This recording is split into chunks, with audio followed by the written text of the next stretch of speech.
36-year-old furniture salesman Reginald Joyner is suing his former live-in girlfriend, 45-year-old waitress Karen Lopez Leon, for the return of furniture and an air conditioning unit.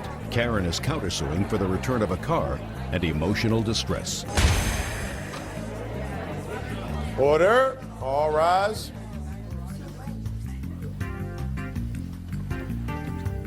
Yeah, this is case number 323 on the calendar in the matter of Joyner versus Lopez Leon. Parties have been sworn in. Judge, you may be seated, sir. Have a seat, please. Mr. Joyner, according to your complaint, you and the defendant lived together for about 6 years. Yes. You have one child together. That's correct. And the defendant has 4 other children. That is correct. How old is the child that you have together? 4.5, almost 5. You and the defendant had a problem. You claim it was over her other children. And she had you ejected from the house. And you left some furniture that you had purchased as well as an air conditioner. You want that stuff back. The defendant, first of all, says it's her furniture. And she has a cross complaint for something that she's going to explain to me. Quite frankly, I don't understand. Mr. Joyner, when were you removed from the house, sir? It was April 11th. What kind of work do you do, sir? I'm in retail sales, ma'am. What do you sell? I sell furniture at this point, Your Honor. Did you have anything to do with the furniture in question? Yes, ma'am, Your Honor. What did you have to do with the furniture in question that was purchased? The furniture that I purchased, Your Honor, I was told was going to be a limited edition. So I purchased it knowing that it was going to be discontinued and no longer available at a certain point. So Well, that does make it more valuable, sir. Well, to me. No, maybe not to you, but sentimentally to me, of course. Don't talk to me about sentimental over a sofa. You know, cars are in a limited edition. They'll have a piece of artwork where they only make 25 prints. But the fact that they're discontinuing a line of furniture usually means that you can get it cheaper, right? Yes, ma'am. Okay. Cheaper I know about, Mr. Joyner. All right. When was this furniture purchased? This furniture was purchased approximately 3 years ago, Your Honor. So you were living together at the time. You had been living together for 3 years when it was purchased. What furniture is it, sir? I have an air conditioning unit that, that I replaced that the landlord wouldn't replace. I have a sofa, love seat, chair, 7-piece dinette set, double pedestal ball and club. And there is bedroom furniture and all, but that's not what I'm here for. Okay. Just now, items. did you and the defendant move into this home together? Yes, we did, Your Honor. Were you working at the time? Yes, ma'am. What kind of work do you do? I'm a waitress. Now, I assume that if you'd been together for 3 years and you're running a household, that there was furniture already, sofa, couches, something to eat on, before you purchased this furniture. Well, Your Honor... the answer is either yes or no. Was there other stuff? Yes. Your Honor, yes and no. Sir, listen to me carefully. You lived together for 3 years with 5 children and 2 adults. What I'm asking you is, was there a sofa and chairs and a table and chairs to eat on for the 3 years that you were together before you purchased this furniture? Well, she had a love seat that was left over from one of the family rooms in her home that was dilapidated completely. I don't care if it was dilapidated. That's not what I well- asked you, Mr. Joyner. What I asked you was there furniture in the living room? I don't care what kind of condition it was in. No, Your Honor. So there wasn't. So you sat on the floor in the living room. Your Honor, the sofa, the love seat was on the floor. Fine. I don't care if it was on the floor. Yeah. It was hanging from a chandelier. There was something in there. And what did the 7 of you sit down to eat on? A small dinette set, temporary situation type, 3 years. Right? Yes. Now, what happened when you purchased all this new furniture? Well, I have family dinners, holiday dinners like Thanksgiving, Christmas at the house there. And for my family to come over to be uncomfortable was getting pretty embarrassing. And as time went on, I saved and worked and got the house furnished. All right. Do you get support for your other children? Yes, I do. From whom? From their father. How much child support do you get? $315 a month. $315 a month. $15 a month, yes, ma'am. And how much was the rent on the place where you were living? At that particular time, I believe it was $550. Who paid the rent? It was not always the same person. It had to be him because you didn't have enough money to pay the rent. Had to be him, right? No. Oh, no, it had to be him. You have 4 grown children that you were feeding, clothing, taking care of. 2 of my children don't live with me. They're on their own. This is one of them right here. And another one has his own family. He's married and has his own children. Well, how many children were living in the home 3 years ago? My son with Mr. Joyner and 2 from a previous marriage. I object, Your Honor. At one point, her son that's over here, Mr. Roberto Lopez Leon, moved into the household. It's a story. I mean, I don't want to hear the story. Yeah, well, I don't want to hear the story. I mean, you know, I don't want to hear the story. If okay. you're telling me that he started the problem, I'm looking at him. I could tell that that's probably what happened. Thank you. All right, let's talk about this furniture. How much did you pay for Your the Honor, furniture? I paid approximately $3,000 for this furniture. I have paperwork that proves otherwise. Is that possible? Oh, I'm going to see that in a second. Yes, First, he's please. going to tell me. How much did you actually pay for the furniture, sir? Your Honor, I paid $3,000 less 30%, $2,700. Mr. Joyner, shh, stay there.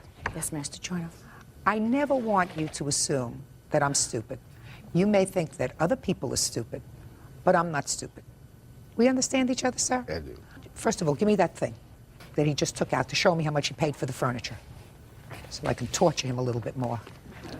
Now, I don't have the receipt for the air conditioner and for the... I don't care about an air conditioner. I understand. I'm asking you about the furniture, sir. How much money did you actually pay for the furniture? $2,700. Okay, now you have information that is Yes, to the ma'am, I contrary. do. I'd like to see it. Okay. Should I walk up there? Or No, does he take it? Bert will get it. Can I explain it to you? If it requires explanation. Okay. This is a joint account that Mr. Joyner and I had. I had recently got an income tax return check. I had made a deposit.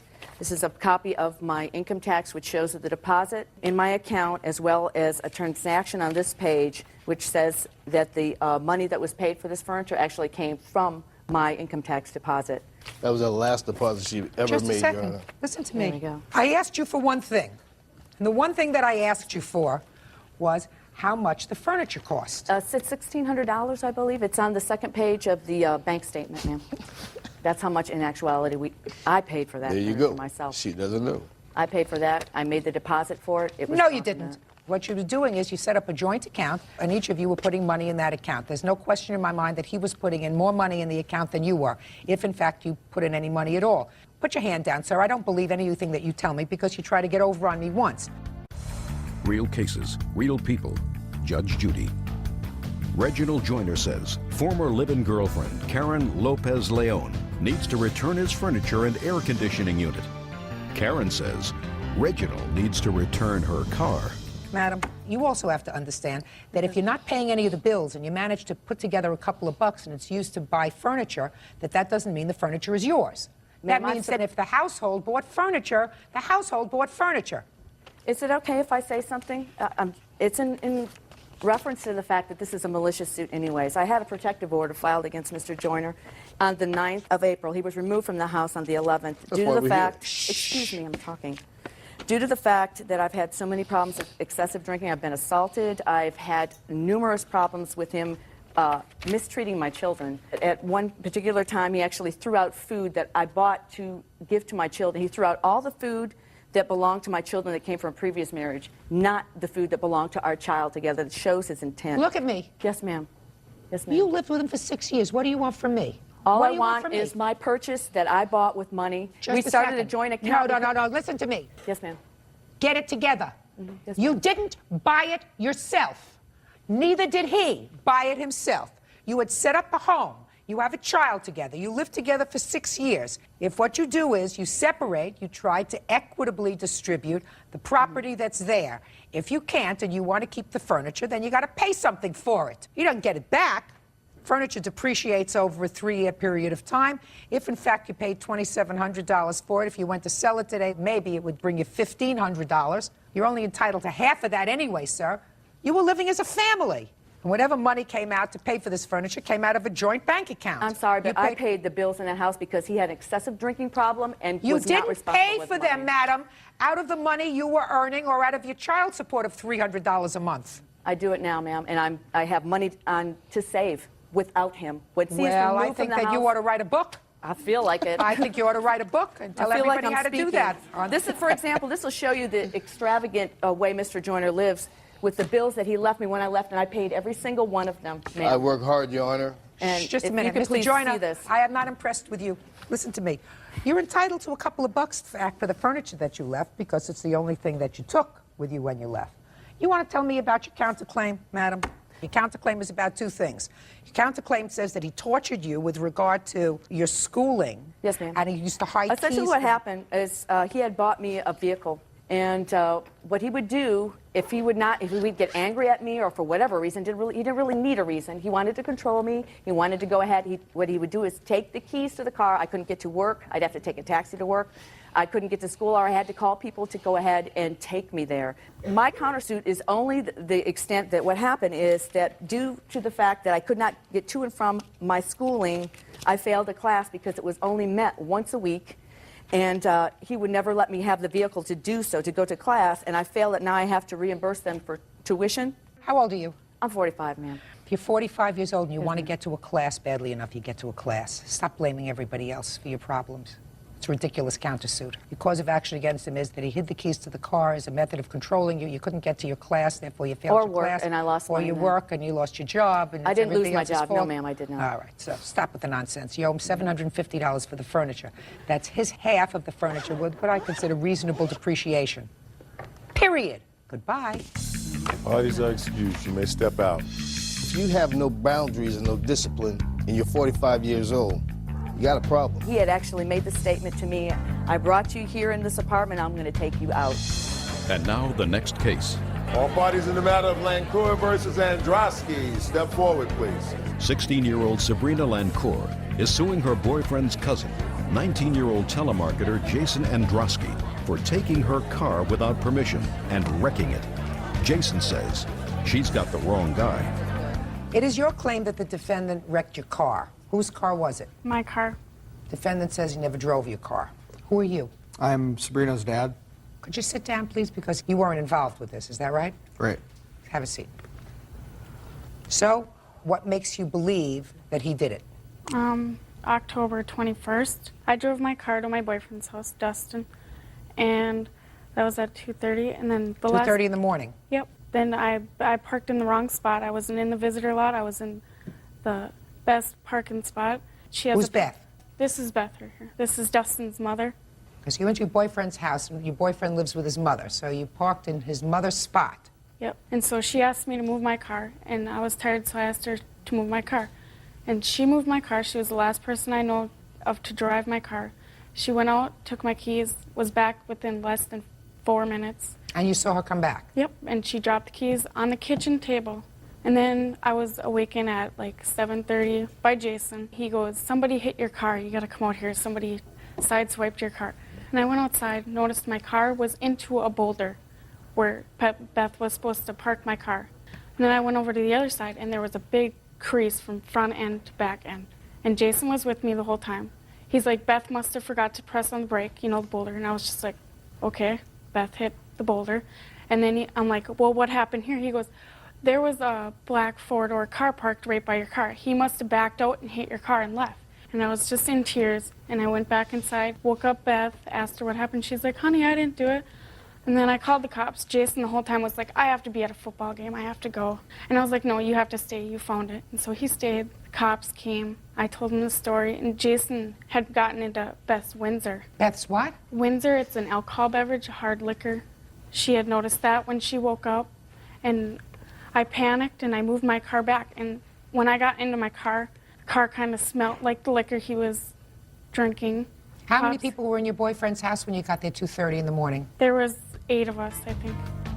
So tell me, Ms. Lancour, what proof do you have that the defendant damaged your car? Well, the seat was way back, and when the cop got there, we noticed that the hood was warm. That's what he checked. And the cop noticed that there was no paint transfer of the black car. And then so the cop started to question it, you know, why isn't there any paint transfer then, Jason? And then Jason said, I don't know. Yeah, and then the cop goes, well, Jason, I think you're lying, you know, and he started to question Jason, where were you? Jason said he had left at 5 o'clock to go to Hardee's, which is a fast food restaurant. Got home at 7. The cop had went out and found the boulder. Found what boulder? The boulder that was hit by my car.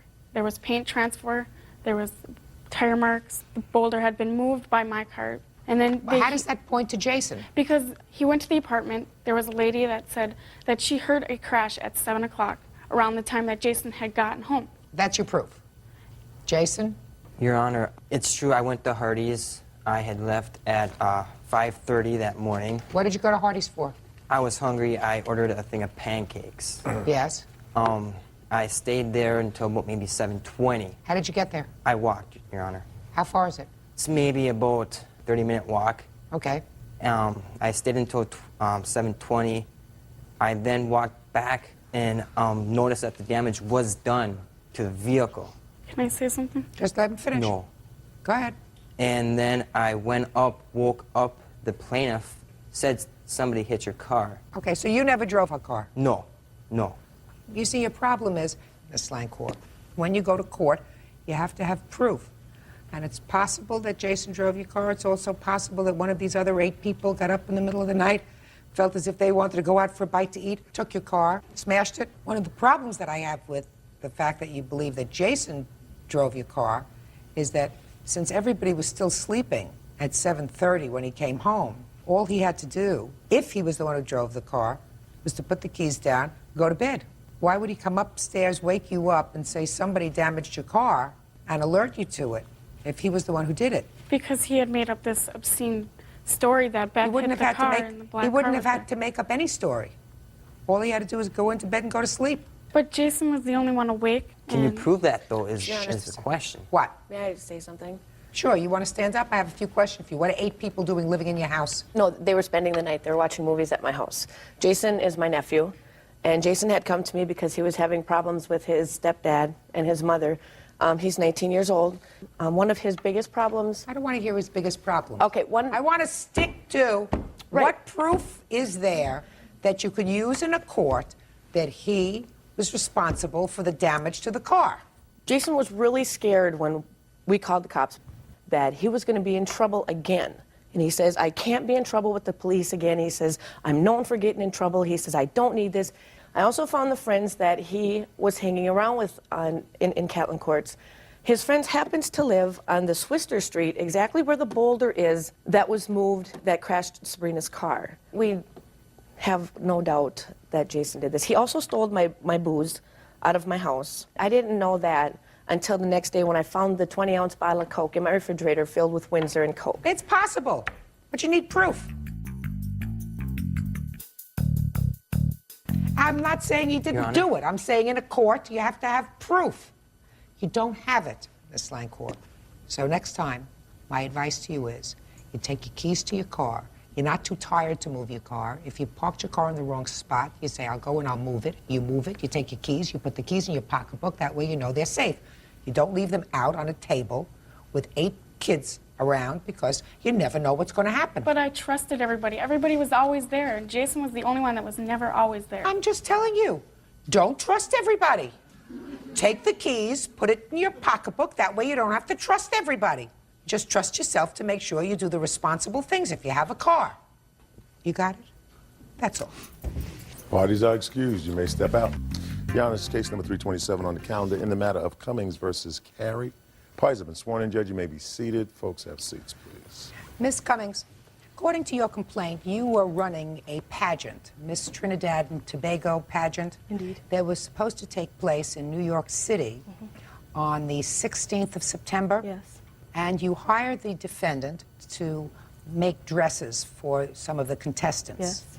The pageant had to be postponed because of the attack on the World Trade Center on the 11th of September. And when it was ultimately rescheduled for what date? October 21st. On that date, the defendant did not deliver the dresses, Indeed. either on that date or before. And you are suing him for the return of the deposits that you paid to him and some punitive damages. Indeed. The defendant says that he tried to fulfill his obligations, but at the time that the pageant was rescheduled, he did have other obligations. And he is countersuing because he says that as a result of your actions, by broadcasting either by the internet or by contacting his clients, he suffered damage to his business. That's your counterclaim. Yes. How much did you pay him as in for deposits for the dresses? $2,100. Is that correct, Mr. Carey? Yes. And when were the dresses ordered? The dresses were ordered on the 29th of July when he came to my rehearsal and he measured the contestants. Did he deliver any dresses to you He completely? delivered one dress on August 11th when he brought the initial dresses to be fit. That dress was paid for in full, $600 cash he received on that dress. And the $2,100 deposit was for all the dresses? It's 15 opening dresses and 4 gowns. Now, The pageant was supposed to take place on the 16th of September. Mr. Carey, I would assume from the 29th of July until the 16th of September, you had actually completed all the dresses. Yes. Since the pageant was postponed to a later date, so you had more time, Yes. why couldn't you, if the dresses were complete, just put the dresses in overnight boxes and send them to the plaintiff? Because they had to be fitted. And they were, like when I went there before, she made changes on them. One dress, two of them were actually complete. She made me take them back and do more changes. One of the girls who they had given me instructions to do her dress, I did the dress as I thought Mrs. Cummings told me to do it. When I got there, it wasn't what the girl wanted. So I had to take that one back. Okay, So, but you did all of that work well before September 16th. But I still had to get approval through her. We had no final approval on anything. Well, what efforts did you make to contact him? Your Honor, we made about 50 telephone calls to Mr. Carey. Every time we called him, he said first, because of the World Trade Center, security is tight, he can't come to New York. Then he was on the... Where do you live, sir? Washington, D.C. Then he was on the Amtrak. He couldn't get on the Amtrak with the dresses. Collectively, we have over 50 calls to him. Every time we called him, the dresses were done. They were complete. We even made arrangements to go and pick him up. He told us, don't come for him. He has a wedding. We also made arrangements to house him in New York. He said, don't worry. On the day of the pageant, before I left for the show, he calls me on the telephone. He says, Renee, I am on my way. I have your gowns. I have everything. What I had to do the night before, I had to go and make myself 15 new opening outfits. I have pictures of that and a videotape that I brought to show you. I had to also solicit from a friend evening gowns to lend the girls to wear. And I also have those photographs for you. I'd like to see them.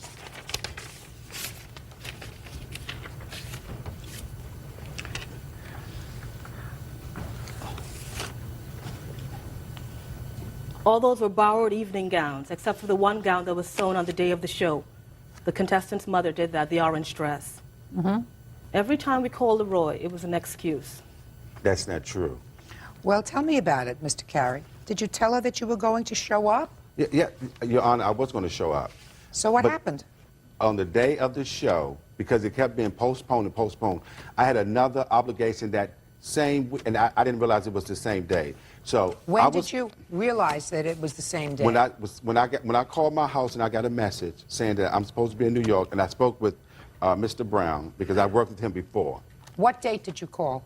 It must have been that Saturday. I can't remember the exact He date. called me 2 o'clock on the Sunday of my pageant because I was now leaving to go to the auditorium to get it ready. Right. Well, But I when spoke did to you him- realize, Mr. Carey, that you had double booked yourself? If you told her you were going to be there for the pageant, when did you realize that you had these two obligations? On what date? When I got the message, when I called my house and got the message. But, Mr. Carey, she had told you before that the pageant was rescheduled for the 26th. Well, she had told me I had gotten several dates for the pageant. That is incorrect. No, she must have told you. Look, listen. She must have told you that the pageant is now rescheduled for the 26th. Let's say she only told you a week in advance. Right. Let's say she only told you a week in advance, Okay. and I can't imagine putting a pageant together just in a week because you have to have people there. But let's say it was just a week. Now, your schedule, if you looked at your schedule, you'd say, well, it's on the 26th. On the 26th, I have this other project that I have to do, so that date is not good. Okay. Well, So what did you do? You didn't look in your diary? No, I didn't write it down. I didn't. That was my Well, fault. then that's your fault. Yes. Good. So we finally got there. Yeah. It was your I agree. fault. Yeah, I agree. Okay. That would have been easy right from the start. That's right. Then she gets her money back. And I agree. I agree that she gets her money back. As a matter of fact, Your Honor, I mean, I don't have a problem giving her money back. Okay. Now, Obviously, you have a wait, I'm speaking. A problem Okay. giving me my money back. Sorry. What I was trying to do, I mean, I should have been honest with her from the beginning, let you know about the money. I had to sell the dresses in order to get the money back. But Your Honor, when she started threatening me, sending emails to my clients and to my colleagues, saying that I was trying to defraud her, when she know that's far from the truth. Well, just one second. So we have no problem now with your claim, madam. Your claim is you want your money back for the deposits. You also want a lot more money for aggravation. Not for aggravation, just the money that I used to get the opening outfits together the Saturday before the show. Well, how much did you spend? Well, actually, it was really cheap. How much did you spend? $600. Just one second. But you're going to get $2,100 back. That was my deposit for what was not delivered. I understand that. Miss Cummings, I'm not really good in math. However, if you're getting $2,100 back and you spent $600 to get the outfits together, you're still ahead $1,500, right? I guess. Is that right? I'm sorry, Judge, I was looking at the pictures. 100 minus 600, 1,500, you're right. So you're still ahead $1,500. Okay, I am. Right. Okay. You want to see this video? No, I know you're dying to see the video, so we'll take a look at it for a couple of minutes. Put it in. Real cases, real people. Judge Judy. Renee Cummings says clothing designer Leroy Carey ruined her beauty pageant when he failed to deliver the evening gowns. Leroy says he tried his best. That's I Love New York t-shirts. The girls are wearing t-shirts. We strip them, we cut them, and we slash them. I love it. It's cute, yes it is. And we used it to sort of pay tribute to the World Trade Center. But Love it. I didn't want anything that daring. I'm sort of conservative, so I had another idea in mind. And then we have this contestant. She fainted on stage. So, because of the dress that she was wearing was how too do I know tight. that? That's ridiculous.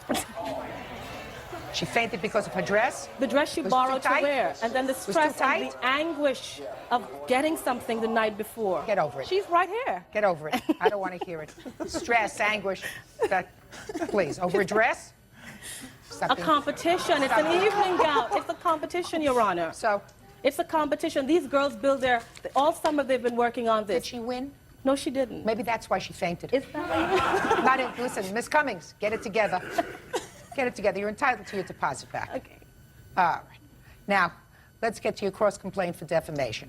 I'd like to see what evidence that you have. Okay. These are And then I all have the some emails questions. that she sent out. Let me see.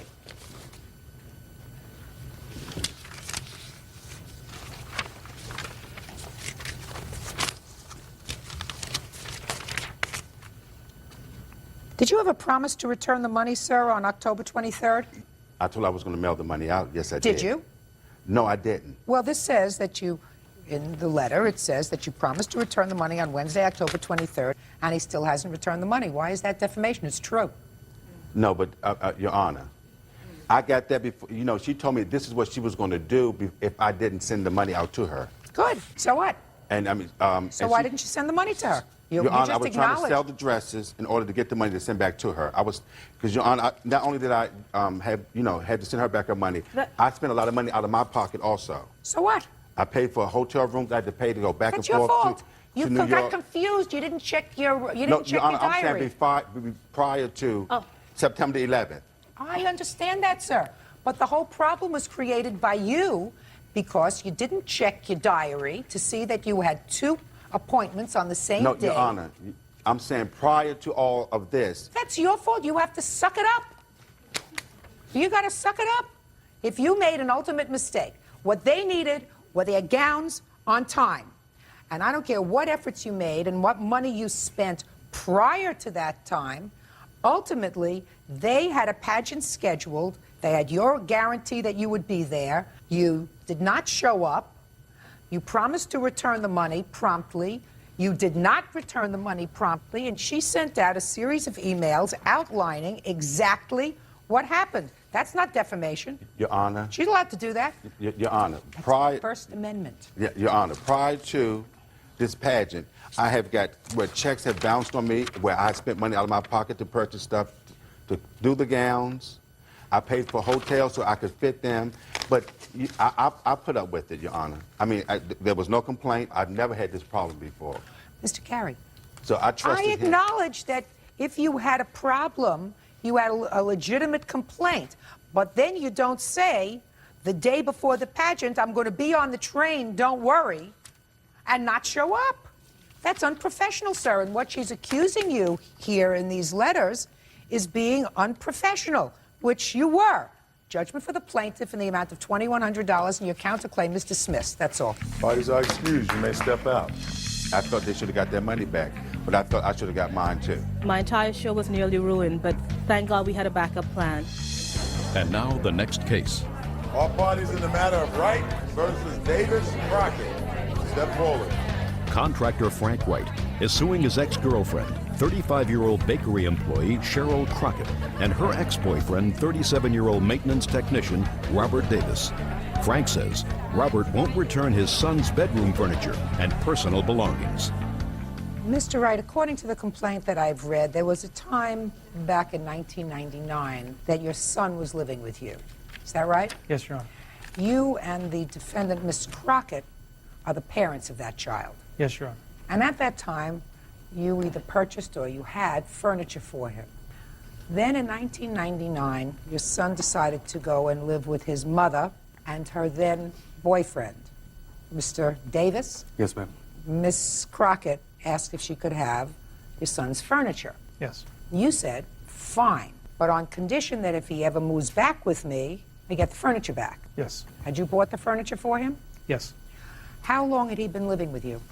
For 13 years. And your son did go to live with his mother and her boyfriend, and that didn't work out. There was a period when you had some problems with Mr. Davis. You and your son moved out. Yes. And when you moved out, you left the furniture. Yes, so we left with whatever we could, just the clothes on our back.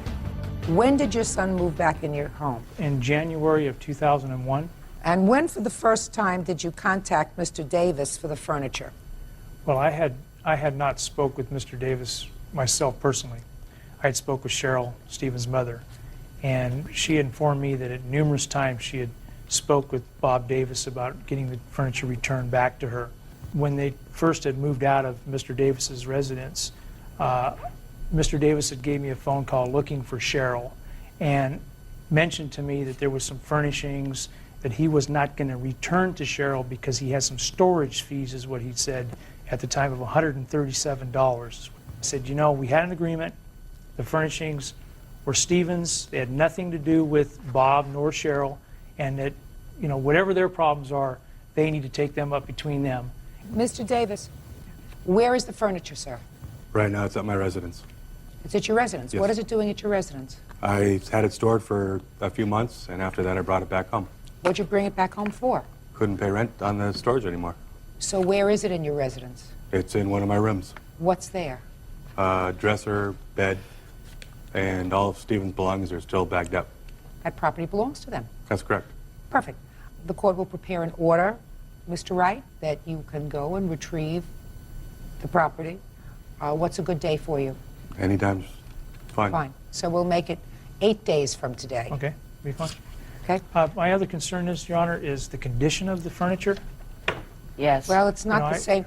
I guarantee you it's not in the same condition. Well, I know it's not because I've seen it, and I know some articles are missing. Well, they may be missing, but right now I can't deal with that. I mean, we don't know what they are. Is What? I also have the concern of, as my property was at this fellow's house, he rented it out to his roommates. Yeah, that's what it's And doing. that's He's just, renting it. to me, that's just not right. Like, Well, it may not be right. However, he didn't want to pay storage fees. The matter wasn't He brought... never had it in storage. I paid storage fees. Whether you paid storage fees or not, that's your problem. Right now it's in your house and it's being used, and it's being used by somebody who, according to them, is paying you rent. Paying So- rent for the room, correct. Paying rent for the room. Furnished. So you're using the property, and I'm sure it's not in the same condition, but had you sued him sooner, well, if you had sued him sooner, yeah, you're right about then that. you would not have had this problem, right? You know, I do have 2 kids involved in this situation. That's why it was kind of touchy for me to go ahead and sue him, because he's got my kids. For whatever reason. He has the furniture, and I assume, Mr. Davis, that you don't want to do anything to purposely damage any of this furniture. I'm Never sure have. that it has been Never subject have. to wear and tear, probably more than normal wear and tear over the last 2 years, but furniture doesn't last forever. Exactly. You're entitled to get your furniture back. It's your furniture, and we'll cut an order that you get your son's furniture back 8 days from today. Now, you don't have a counterclaim. You just say you can have your property back when you pay for storage fees. Okay, do you have a bill for storage fees? Yes, ma'am. Let me I'd see like it. to see a date on that, too. We left. Shh. Let me look at it. Everything's right there, certified receipts, Just let me take a look. storage receipts. Okay. I had 3 months, I rented a garage. Really? Mr. Davis, what is this? Those are receipts of the garage rental. From, to, by, nothing. Cash, garage rental. That's what it says? Is that, No, nobody signed them? Somebody It was just... just a cash tag, yeah, a cash receipt. Well, how long have you been using his furniture? 2 years. How long have you been using his furniture? Using this furniture, not 2 years. How long? Probably a little over a year. Yeah, well, more than covers that. Mr. Davis, don't embarrass yourself or me or the court or anybody else about doing anything nasty to this furniture or I wouldn't nasty do to that. the property. I wouldn't do that. Just return it. Do the right thing. If you're not getting along with this young lady right now and you have an ongoing battle with her, that has nothing to do with the plaintiff. I understand that. Absolutely nothing. He was not a bad guy. He had custody of his child, just like I assume you now do. Have Full custody of custody your of both my children. girls. You have custody of your children? That's correct. Just put this in perspective. You're two fathers who have full-time custody of their children. You understand? Yes, ma'am. So you shouldn't want to do anything to hurt him. No. We understand each other? So you make sure that that furniture gets That's no back in problem. reasonable condition. Very good. Thank you. Parties are excused. You may step out. Now, this is case number 306 on the calendar in the matter of Spring versus Whitford. Thanks, Bert. Parties have been sworn in, Judge. You may be seated. Miss Spring, you and the defendant were working together on a construction project. You're both electricians. And it is your claim, Miss Spring, that the defendant assaulted you. Yes. He says he never touched you. So let me hear. When did you start working on this site, and what caused the problem between the two of you? February 12th. I did the job. It was the end of the day, picked up my tools, and was walking back towards the gang box, where it's a central area where we put all our tools and contractors' tools to put away for the end of the day. And I get to the gang box area, and he is having a fit because he can't find a power cord to plug in his lift, which takes you up higher or lower on the job. And he's just going on and on because he can't find this cord. And I had it over with my things. I just didn't have, I had too much stuff already. I didn't have room for that too. So I was going to go back and get the cord. He's just going on and on about how he can't find the cord. And finally I said to him, you know what? I have the cord. Just relax. I'll go get it. And he just exploded even more, saying profanities and don't you know what you're doing on this job site? And I told him at that time I walked around the gang box and back of it, the doors were open, and he followed me. What did you walk around this box for? Because I had a coat. This is kind of a diagram that I wrote for you to kind of look better there as far as what I'm talking about. I had to get my jacket, and it was on a cart on the other side of the gang box, and he followed me. The argument continued as he followed me around. I reached underneath to get my coat, and as I came back up to face him, he grabbed me by the neck with both hands and pushed me like a jerking motion really hard into some boxes that were behind me.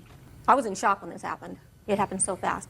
I pushed him off me, and he backed up like this, and then he started coming at me again, and then I heard the voice of the foreman saying, come on, you guys, let's get out of here. Knock that off. Quit arguing. Let's go. And I looked at him like, didn't you just see what happened? This man just touched me. And I couldn't speak because he knocked the wind out of me. He was gone. He left. When the foreman said that, he left. He was out the door. It took me a while to get myself together to be able to say to him that he just put his hands on me. He just choked me. Aren't you going to do something? When the foreman heard that, then he went to where he was and talked to him. I don't know what was said. Then the foreman came back. He drove off, and he told me, well, there's nothing I can do. He said he's not going to apologize, and there's nothing I can do. When I got home, I called my union official. He said that he would be on the job the following day, and then he told me to call the police, and that's what I did. Can I see the report that you filed? Yes.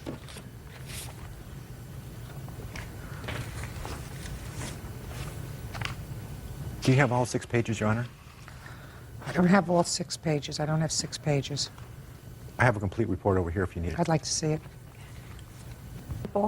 Then I filled out the paperwork to go see the doctor for workman's comp, and that's where I went. Why did you need workman's comp for? I had severe strain to my neck and shoulder. There's all my doctor's records. I'd like to see the doctor's records. He put me on limited duty, so when I went back to work to give the doctor my foreman, he said there's no such thing as limited duty. There's a form all the way in the back, a pink form about this big, that describes our job description and that there is no limited duty. So then he gave me a quit. He gave you a what? A quit instead of a reduction of workforce. I mean, he fired you? Excuse me? Yes. He fired you? Yes, because he had a choice to make whether he stay or I stay, and I was the one that was told to go. What happened with the case with the district attorney's office? I assume you filed. The case was dismissed for lack of evidence. Exactly. It was not prosecuted for lack of evidence. Right. Did you go before any of the boards? The union. I filed a grievance with the union. And what happened with that grievance? They sent me a letter that said no decision. They didn't make a decision one way or the other. And I have all the transcripts right here. I don't have a witness, but at the grievance, they did find somebody that heard us arguing and heard boxes being jostled around, and his statement is where I tagged him here, and that's what I have as far as a witness. It starts with the first yellow paper. I have a letter in addition to that, Your Honor. All right, sir. Let me hear your version of these events, please. My story is basically the same. We did get into a verbal confrontation, but I did not touch her. Now, on the police report, on the top, the disposition... Don't tell me, please. First I asked you what happened. Then you'll point me in the direction of evidence that you want me to look at. I asked you what happened. I will agree with everything except for the fact that I did touch her, and I did not touch her. I did get in her face, and yes, we did have a verbal confrontation. What about boxes being sort of shuffled around? No boxes were shuffled around whatsoever, Your Honor. No, the witness here seems to say that there was some boxes shuffled around, although the witness didn't see what happened back there. As I recall, at the time the officer took the reports, he did not note it in his police report, and he talked to everybody on the job site.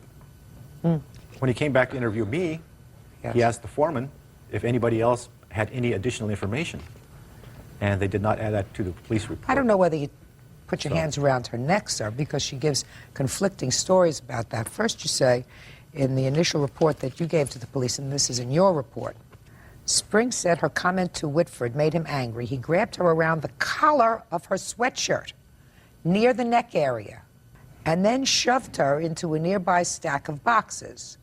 Now that somehow escalated from grabbing her around the collar of her sweatshirt to having put his hands around your throat, because that's what you said some 45 minutes later. That he put his hands around your throat. I had a hooded sweatshirt on. That was what was around my neck. He didn't take the collar and pull it. He had his hands around my sweatshirt and my throat. How long have you been a member of this union? 17 years. How many complaints have you filed? As far as?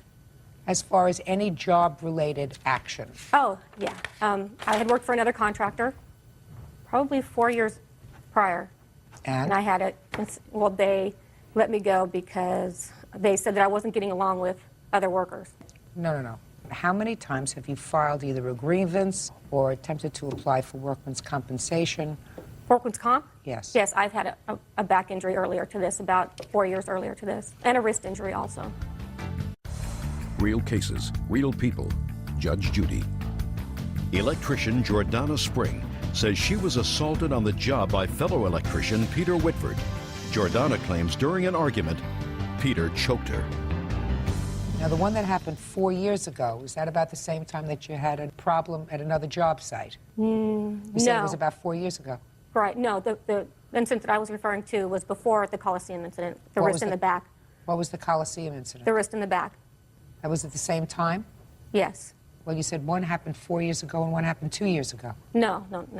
The first injury that I filed a workman's comp for was my neck and my shoulder and my wrist, and that happened on the Coliseum job. And the incident I was telling to you prior to this happened on the BART job, where I was let go because of controversy working with people. And when was that? 6 years ago. 6 years? Yeah. Did you receive any compensation from your union with regard to this incident? This one, no. What about with regard to neck, shoulder, and wrist 4 years ago? Yes. What? $100 a month, and with taxes it comes out to like $96 a month. Now, you said you had something else you wanted to show me, Mr. Whitford. Yes, Your Honor. Here's the primary treating physician's progress report. Can I see it, please? In the yellow and the highlight, you will note that it says it's dated the 13th, and you'll note that the change in treatment plan is circled. Yes. That means that you have a pre-existing condition. Yes. And then under the treatment plan, have there been any changes in treatment plan? If so, why? That's not answered because she was under treatment at the particular time. Anything else you want to show me?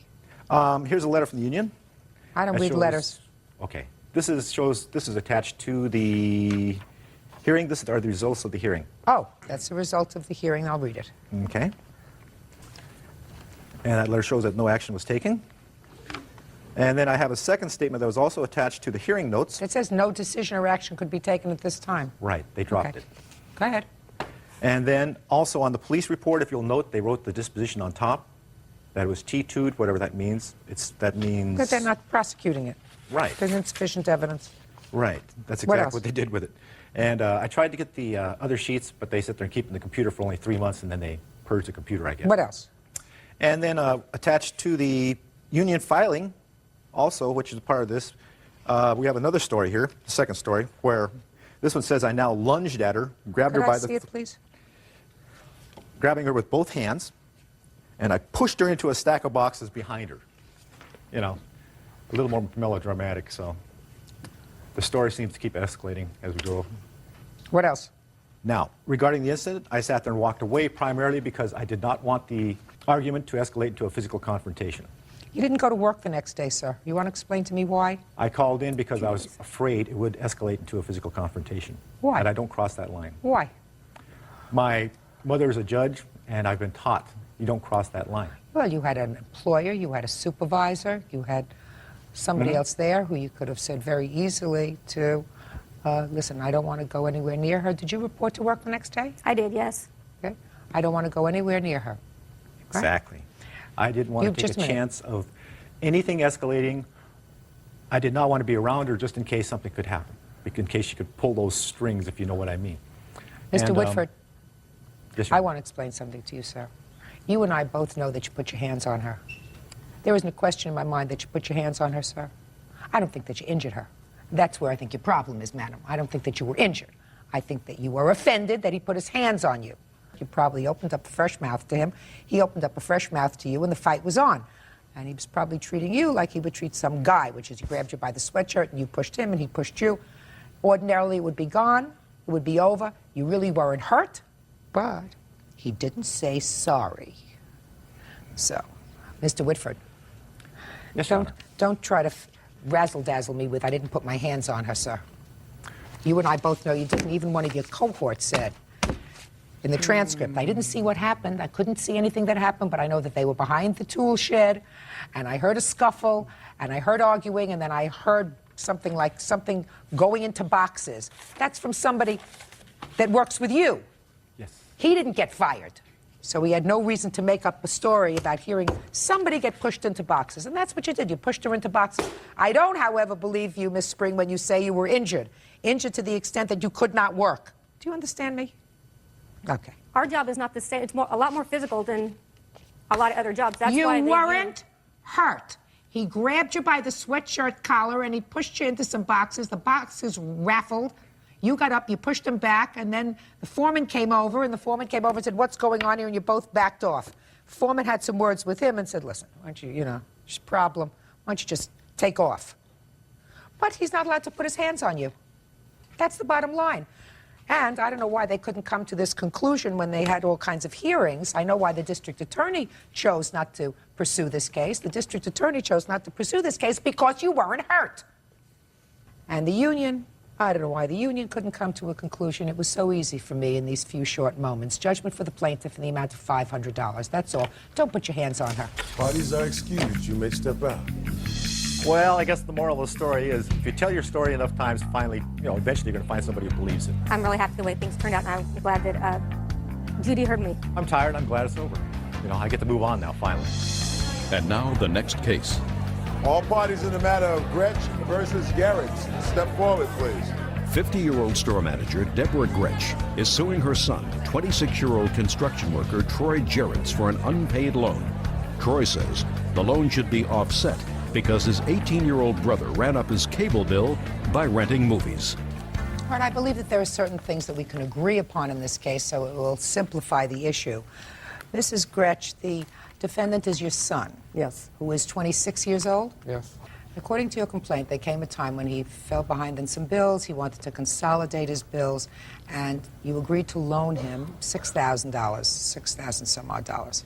And you acknowledged that that loan was made to you. Yes. He did repay some of the loan for a considerable period of time. The balance on the loan is some $4,400. Right.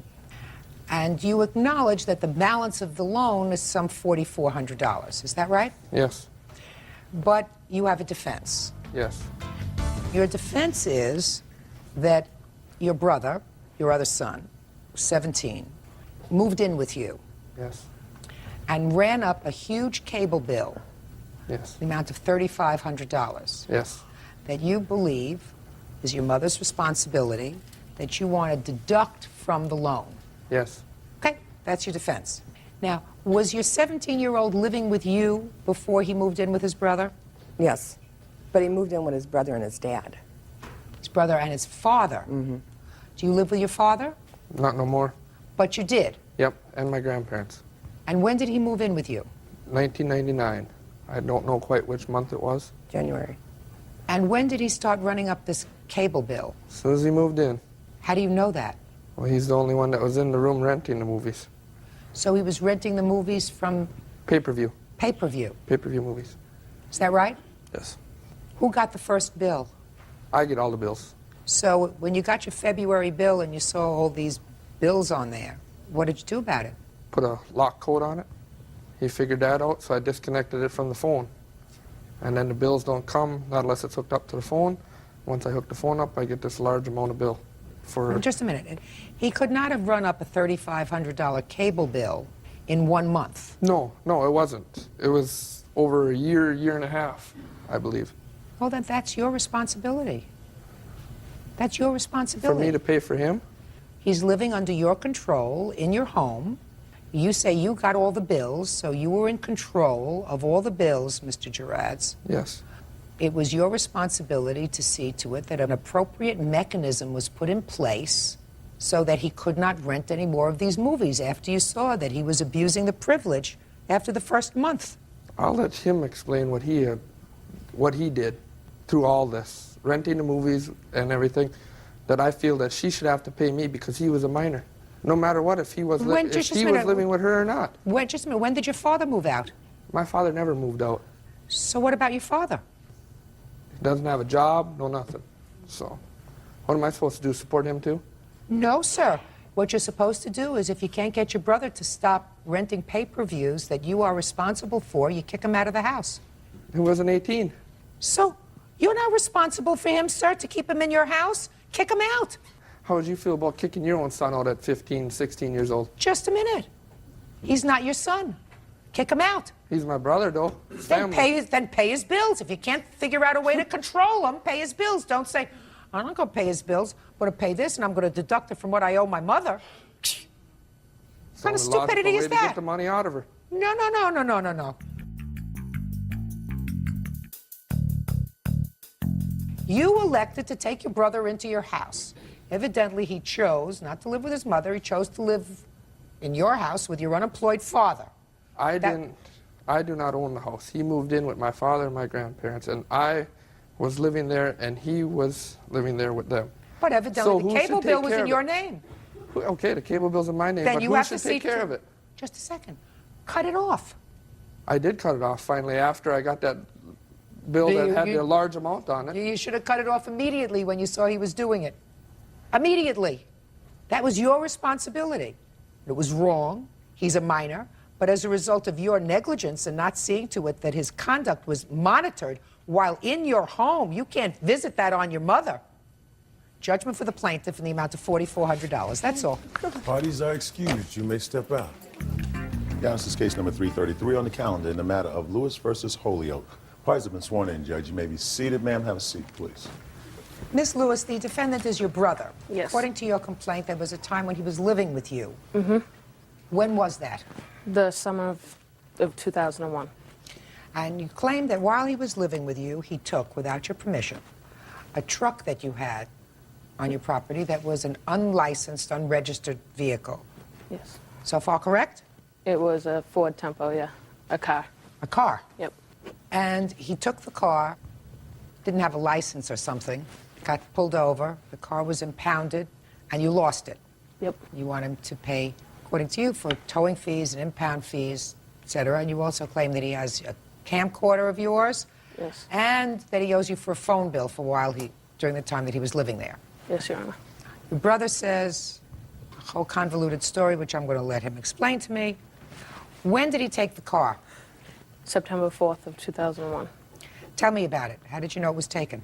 Well, that morning he had woke me up and said he was going out to look for a job, and I said, fine, whatever. And we had stayed home all day, and later on he had called from the courthouse, and my witness had answered the phone, and he had gotten arrested for stealing it and for Stealing driving what? without a license. My car. Did you call and report it stolen? No, because he told me that he was going to, I was giving him the benefit of the doubt to come up with the money, because he said give him a couple of days and he would come up with the money. What are you talking? He had You lost stolen me. plates on the car. Let's go back a second, Miss Lewis. You said he got pulled over for a stolen car? For stolen plates. Ah, for stolen plates that were on the car. Now I got it. So your car did not have plates on it? Nope. And according to you, you didn't know that he had taken the car that morning? No. How old was this car? It's a 1989. So it's not worth all that much money? We looked it up in the NADA retail book, and it was worth $1,500. So the car is taken to impound? What happened? I got a letter, a certified letter, that I had to go down there and talk to the people and either sign the car over to them or pay the storage fee and the tow fee. And which was how much? The tow fee was $75 and the storage was $880. Did you pay the fee? We had to sign the car over. I didn't have that money to pay the storage. When did you get the letter? October 3rd. Between September 4th, when he took the car, and October 3rd, why didn't you go get the car out? Because he was the one who was supposed to be trying to get it out, and he went to Fall River, and he was supposed to be getting the money and come back, and he didn't.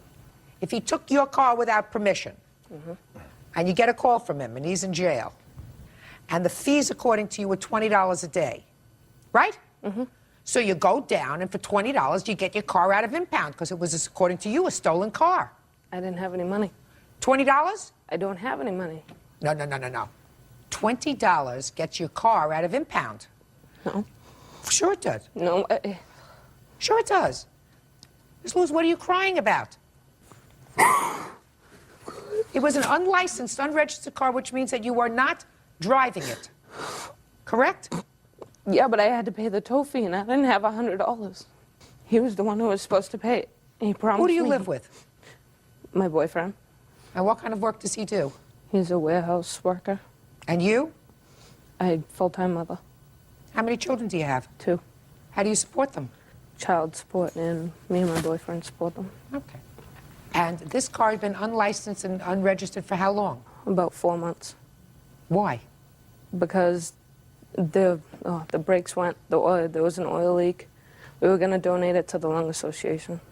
So if the brakes went, there was an oil leak and it wasn't, and you were going to donate it, how could you tell me that the value of the car was $1,500? That's just the price we got when we called somewhere. So if you wanted the car back, instead of donating it to the Lung Association, which you just said you were going to do, right?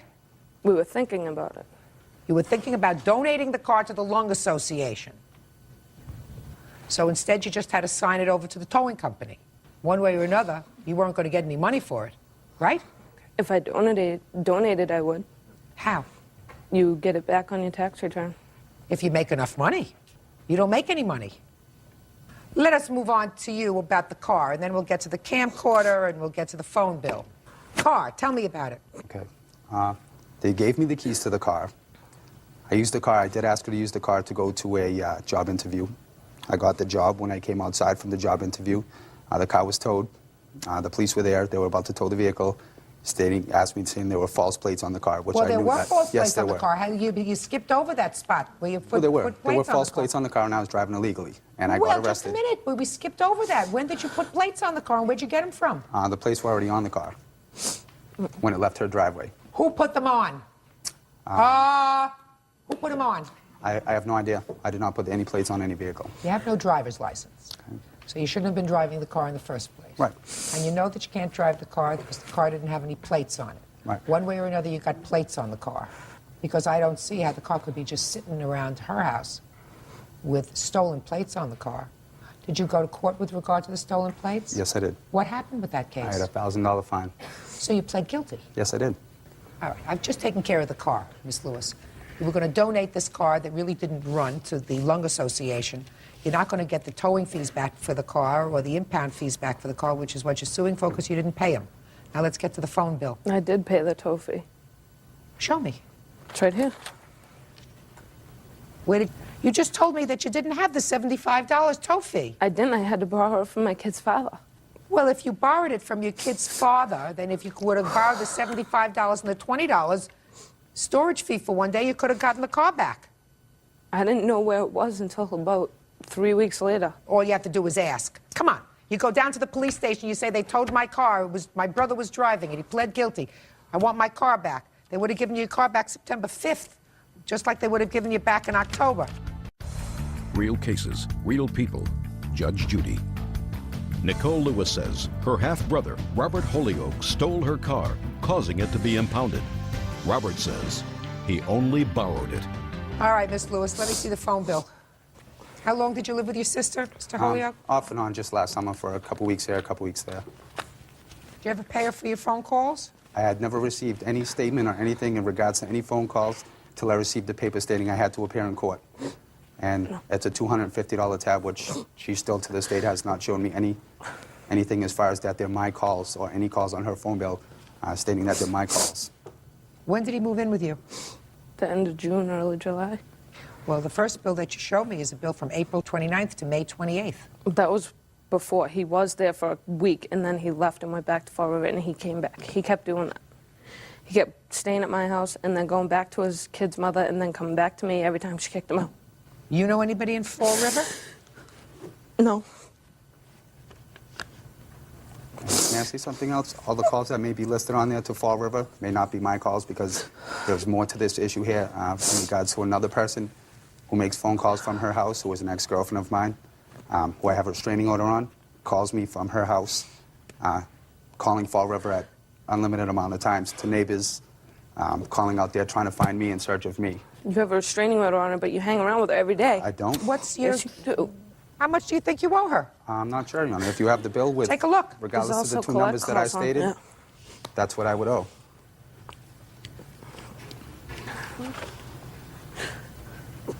Yeah. All these Fall Rivers in the front page are not mine. Miss Lewis, what are you so upset about? Because he's lying. Sir, did you have any kind of cell phone or any other way of communicating with any of your girlfriends, mother of your children? No, I didn't. Anybody else? So you used the phone. And you lived with your sister. Did you pay her rent while you were there? $50 one time she asked me for, Okay. So One the time. answer is you did not pay her any rent. basically. And you used the phone. As far as being charged for something, no, I did not then, because it's not on the bill, the numbers that I had called from her Let house. us move on to the camcorder. Say he took your camcorder. Mm-hmm. Tell me about that. I had a Sony camcorder that was in the closet of the room where he was staying in, and he had his ex-girlfriend come out on his birthday and stay over the night. The next day, the camcorder was gone. And So why don't you sue his ex-girlfriend? Listen, he's hardly responsible for himself. He cannot be held He responsible has 5 for... kids that he doesn't even take care of. Oh, dude, that's your opinion. No, he's not. Mr. Holyoke, how old are you? I have 3 biological. I'm 29. How old are you? 29. And you have 3 biological children? Yes, I Is that do. what you said? Where are the other 2? What are they? They're not mine, but I take care of them Why is that? because I'm with the mother of one of them, and the other one, How do you take care of them? From what source of income? when I work. Financially, I work. What do you Besides moving back to Fall River and Brockton, we're having a problem with my child's mother. I work. I'm just What like anybody kind of else. job do you have? Carpentry. I work anywhere. Stores. I'll do anything Oh, to so make. you don't have a steady job. Not at this moment. I don't. I just moved Well, what back about here. last also. moment? What about last week? Last week? Last week, last year? Did you file tax returns last year? No, I did not. Listen to me. You're entitled to some money, not for this car. This car is a lost cause. But he stayed in your house, he ate your food, he used your phone. As far as the camcorder is concerned, Miss Lewis, you have no claim against him. So I'm awarding you $250 for the phone bill, that's all. Parties are excused. You may step out. He just kept lying, and he knows everything that I said was true. She's wrong. I don't owe anything for a phone bill. There was no proof on the phone bill of any phone calls that I had made. I asked him for the money for the phone bill, and he got all mad and flipped out on me in front of my kid. She don't want to be a sister. That's fine, too. I'm going with my life just like I did before. It's not a big deal. I haven't seen him for years, and I thought I'd be nice and help out my family member, but I guess I won't do that. And now the next case. All parties in the matter of Matthews versus Lewis, step forward, please. 41-year-old landscaper Richard Matthews is suing his sister, 42-year-old homemaker Deborah Lewis, for selling some of his personal belongings and giving away the rest. Deborah says she got tired of storing them. Mr. Matthews, the defendant is your sister. According to your complaint, you were either moving or relocating, and you asked her to store some items in her garage for you. The bulk of those items were a washer and dryer. Is that right? Correct. And she said yes. She allowed you to put the items in her garage. And according to you, she either sold or disposed of them after a period of time. You want her to compensate you. Correct. She says she held on to them for a while. You never came and got them, and she disposed of them. Right? Yes. Okay. When did you put the items in her garage? Last year in October. When did you ask for the items back? It was in January. And what did your sister tell you? She disposed of them and sold the washer and dryer set, which was worth a lot more, for $50 to my To your ex? Ex-wife. I assume you're on friendly terms with the ex-wife. I used to be. Okay. Now, between October of 2000 and January of 2000, when she advised you she had disposed of these things, had she ever asked you to come and get the stuff out of the garage? She had mentioned that I had to have it, you know, to get it out of there. She had mentioned it, but... What do you mean, mentioned it? Said that you should be getting it out, you know, you should be getting it out of there soon. When did she say that for the first time? Early January. Is that right? Yes. And when did you dispose of the stuff? In January. Why? Because he wasn't coming to get it. I was tired of looking at it. I wanted it out of my garage. Did you send him a letter? No. Did you give him a date by which he had to get it out? No. Why not? Were you angry with him? Yes. About what?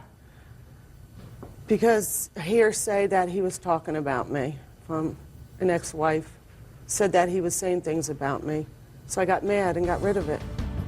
So you sold it to the ex-wife because she gave you this bit of information? Yes. Are you still not talking to each other? No. Still not talking? Because she sold your washer and dryer? It hurts a lot. Because I was out of... Shh! It was a very vulnerable time. It was a very vulnerable time. Yeah, everybody ought to keep their nose out of other people's business when they're going through a divorce. That's a very smart thing to do. I was grieving over the death of her son, and it was a tough time. I was at my lowest, and that's what really hurts. It was family that did it, and my book, I can't understand that. Your son died? Her son died. Her son died. Yeah. Who is she? That's my girlfriend, Laura. How old was her son? 22. It was very important to her and very important to me because he had worked hard for it, and it can't be replaced. What can't be replaced? The things that she sold and threw out. What else did she sell and throw out? Washer and dryer, we know about. Washer and dryer set. Maytag, it was a Maytag appliances refrigerator. A refrigerator? What'd you do with the refrigerator? I put it out to the curb and called the garbage man to pick it up. Was it an old refrigerator? Not really. Sorry. Well, it's honest, at least. You were just that mad? Yes, I was. And I just didn't want it in my garage anymore. I wanted room for my stuff. Listen, you have to give him some notice that I'm disposing of your things unless you come and get them by such and such a date. After that, I will no longer accept responsibility for them, and I intend to dispose of them. But the reason that you disposed of them was not that they were there too long, because you were angry at them. Why are you smiling? Who, me? No, I'm talking to the whole group of people behind you. I'm not smiling, sorry. Good, don't. Who are you? I'm her fiance. Oh, fiancés don't always appreciate family discomfort. Your fiancé is distressed. She feels probably badly about this whole family rupture. That true? Yes. I gather. Okay. I still can't believe she did it. All right, she did it. Yeah. Sometimes we do things precipitously that we may regret later. I'm sure if she had it to do all over again, she wouldn't have acted so precipitously. Is that a fair statement? Yes. Are there other brothers and sisters? Yes. How many? 5 of us all together. You in touch with the others? Yes. Are you in touch with the others? Yes. So the only two estranged ones are the two of you? Yes. So let's make it right. All right, she feels badly. She shouldn't have done it. She's sorry she did it. You want to be compensated for it. You sold the washer, the dryer, got rid of the refrigerator, which was how old? About a year old. What else? Okay, the filing cabinet, Maytag dishwasher. What'd you do with the dishwasher? I put it out to the curb. What else? We had a microwave and 2 crystal lamps, and also had a toaster oven. Let me see your bills for the things. How come the ex-wife didn't want everything else? She didn't want any of it. No, this is your list. Where are the receipts? Don't have the receipts. She threw them all out, and she was aware that the receipts were in the filing cabinet. You list the prices of these things. Where did you get the prices from? When you buy them, you remember. You remember. No, you don't. You don't remember that you paid $379 for a Maytag dishwasher portable 1-year-old, or $109 for a microwave. Some of the things was hers. It's very important because, like I said again, it was her son that passed away. I bought it for her, Just a and second. she knows. What here was hers? The washer and dryer set and the refrigerator. Do you have the receipts? No, I don't. They were all in the filing cabinet. Okay. All right, well, that's a lot of the stuff there that your sister seems to acknowledge was there.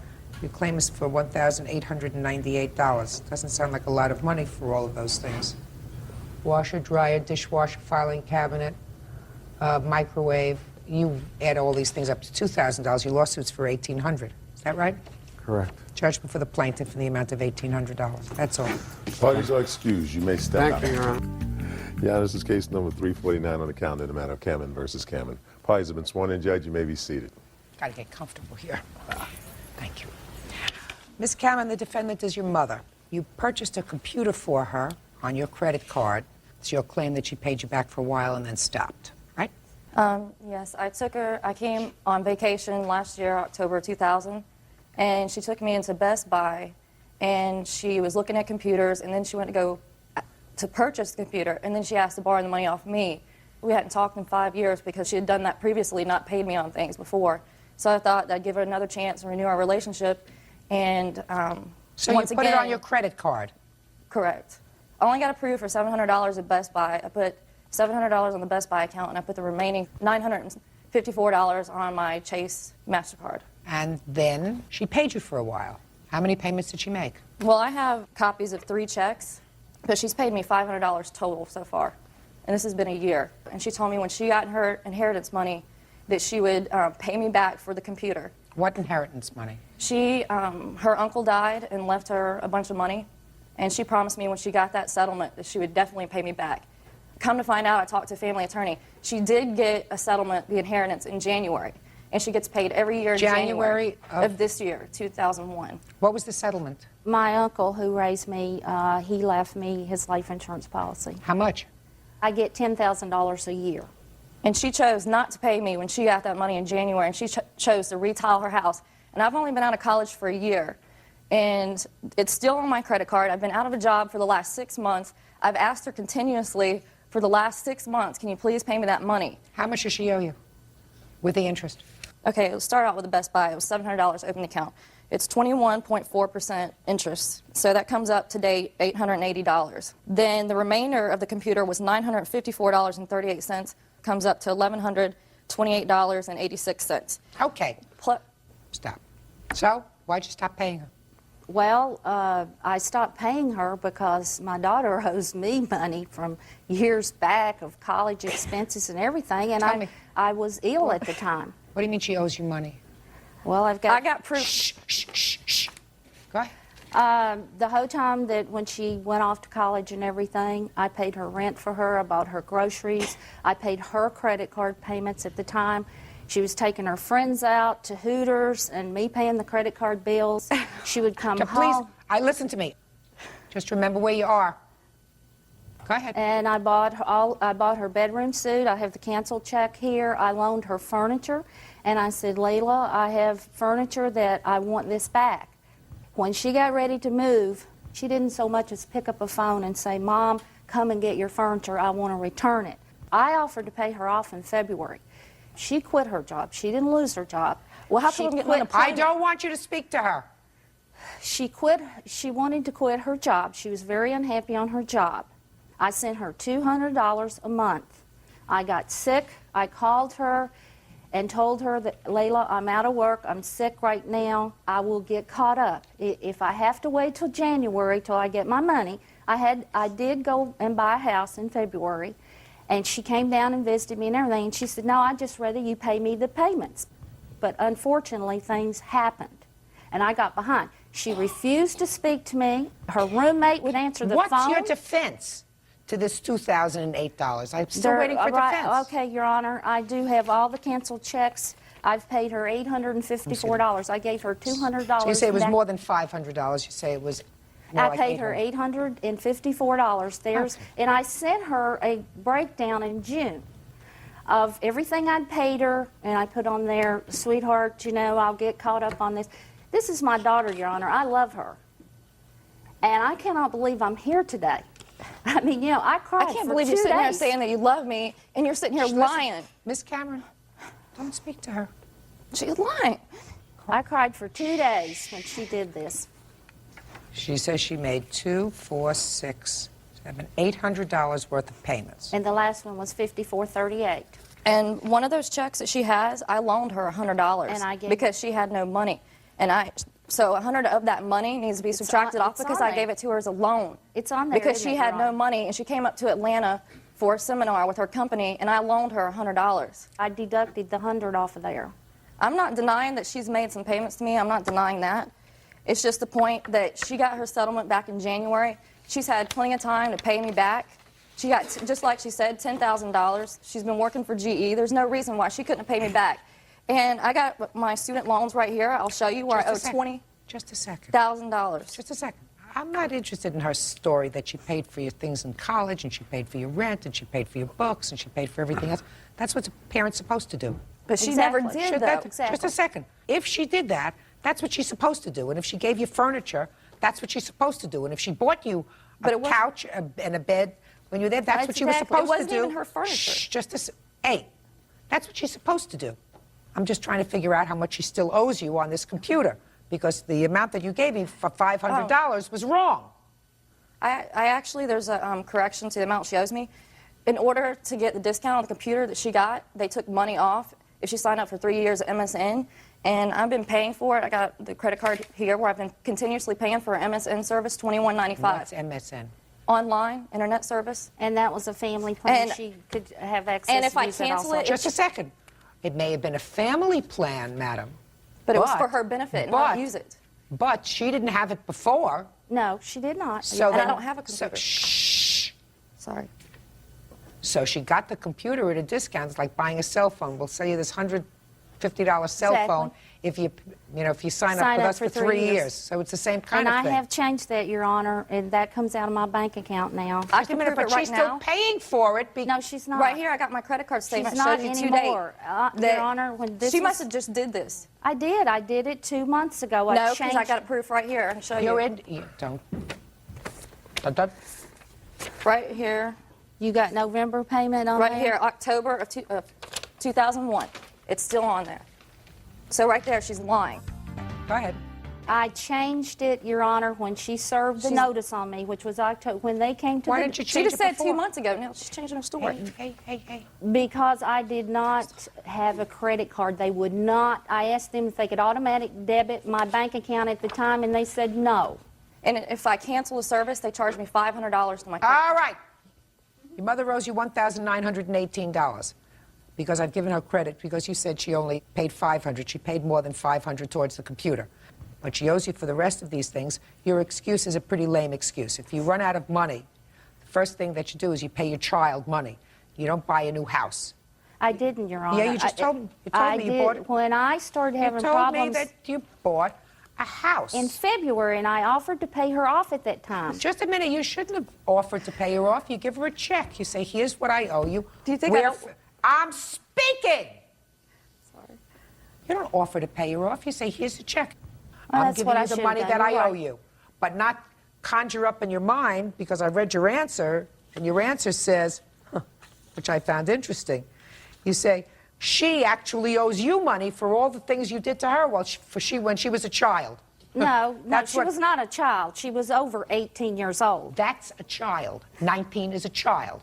20 is a child. They're in college. That's right, and I 21 did is it from my heart because I love You, her. no, And the no, no, one you do time- it because that's what parents do for their children. Exactly, but the one time her mother needed her in her whole life, and I got ill, she was not there for me. I'm her mother, and I needed help at the time.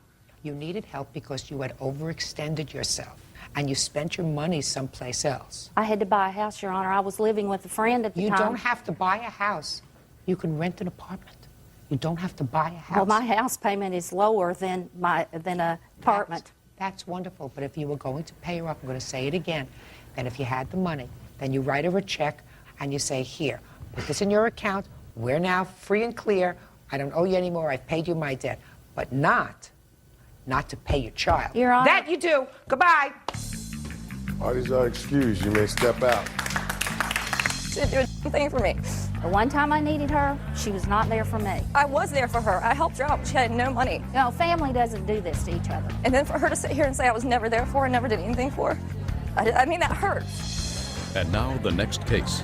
All parties in the matter of Cathers versus McKee. Step forward, please. 55-year-old Mary Jo Cathers is suing her ex-boyfriend, 48-year-old electrician Marshall McKee Jr., for a series of unpaid loans.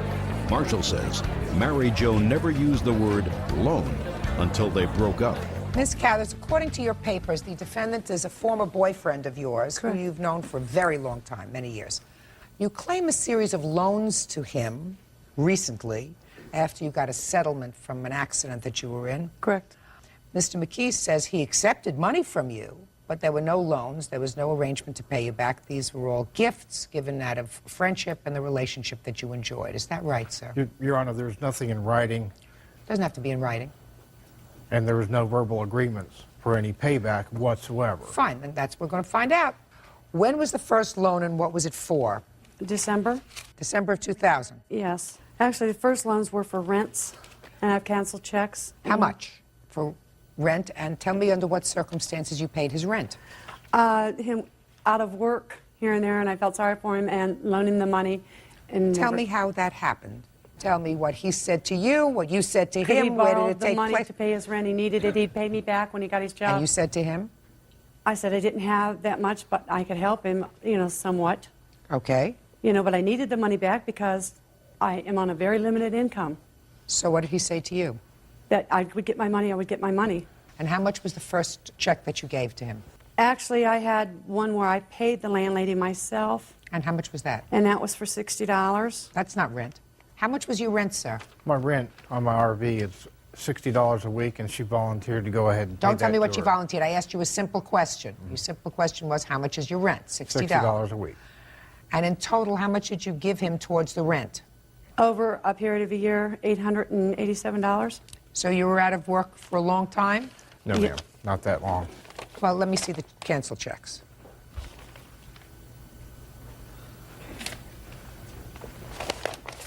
Your Honor, due to my business, being an electrician, sometimes when the job ends, I'm temporarily laid off, and she went ahead and volunteered to help. I have $558 in canceled checks. Those yellow slips, that was used for rent.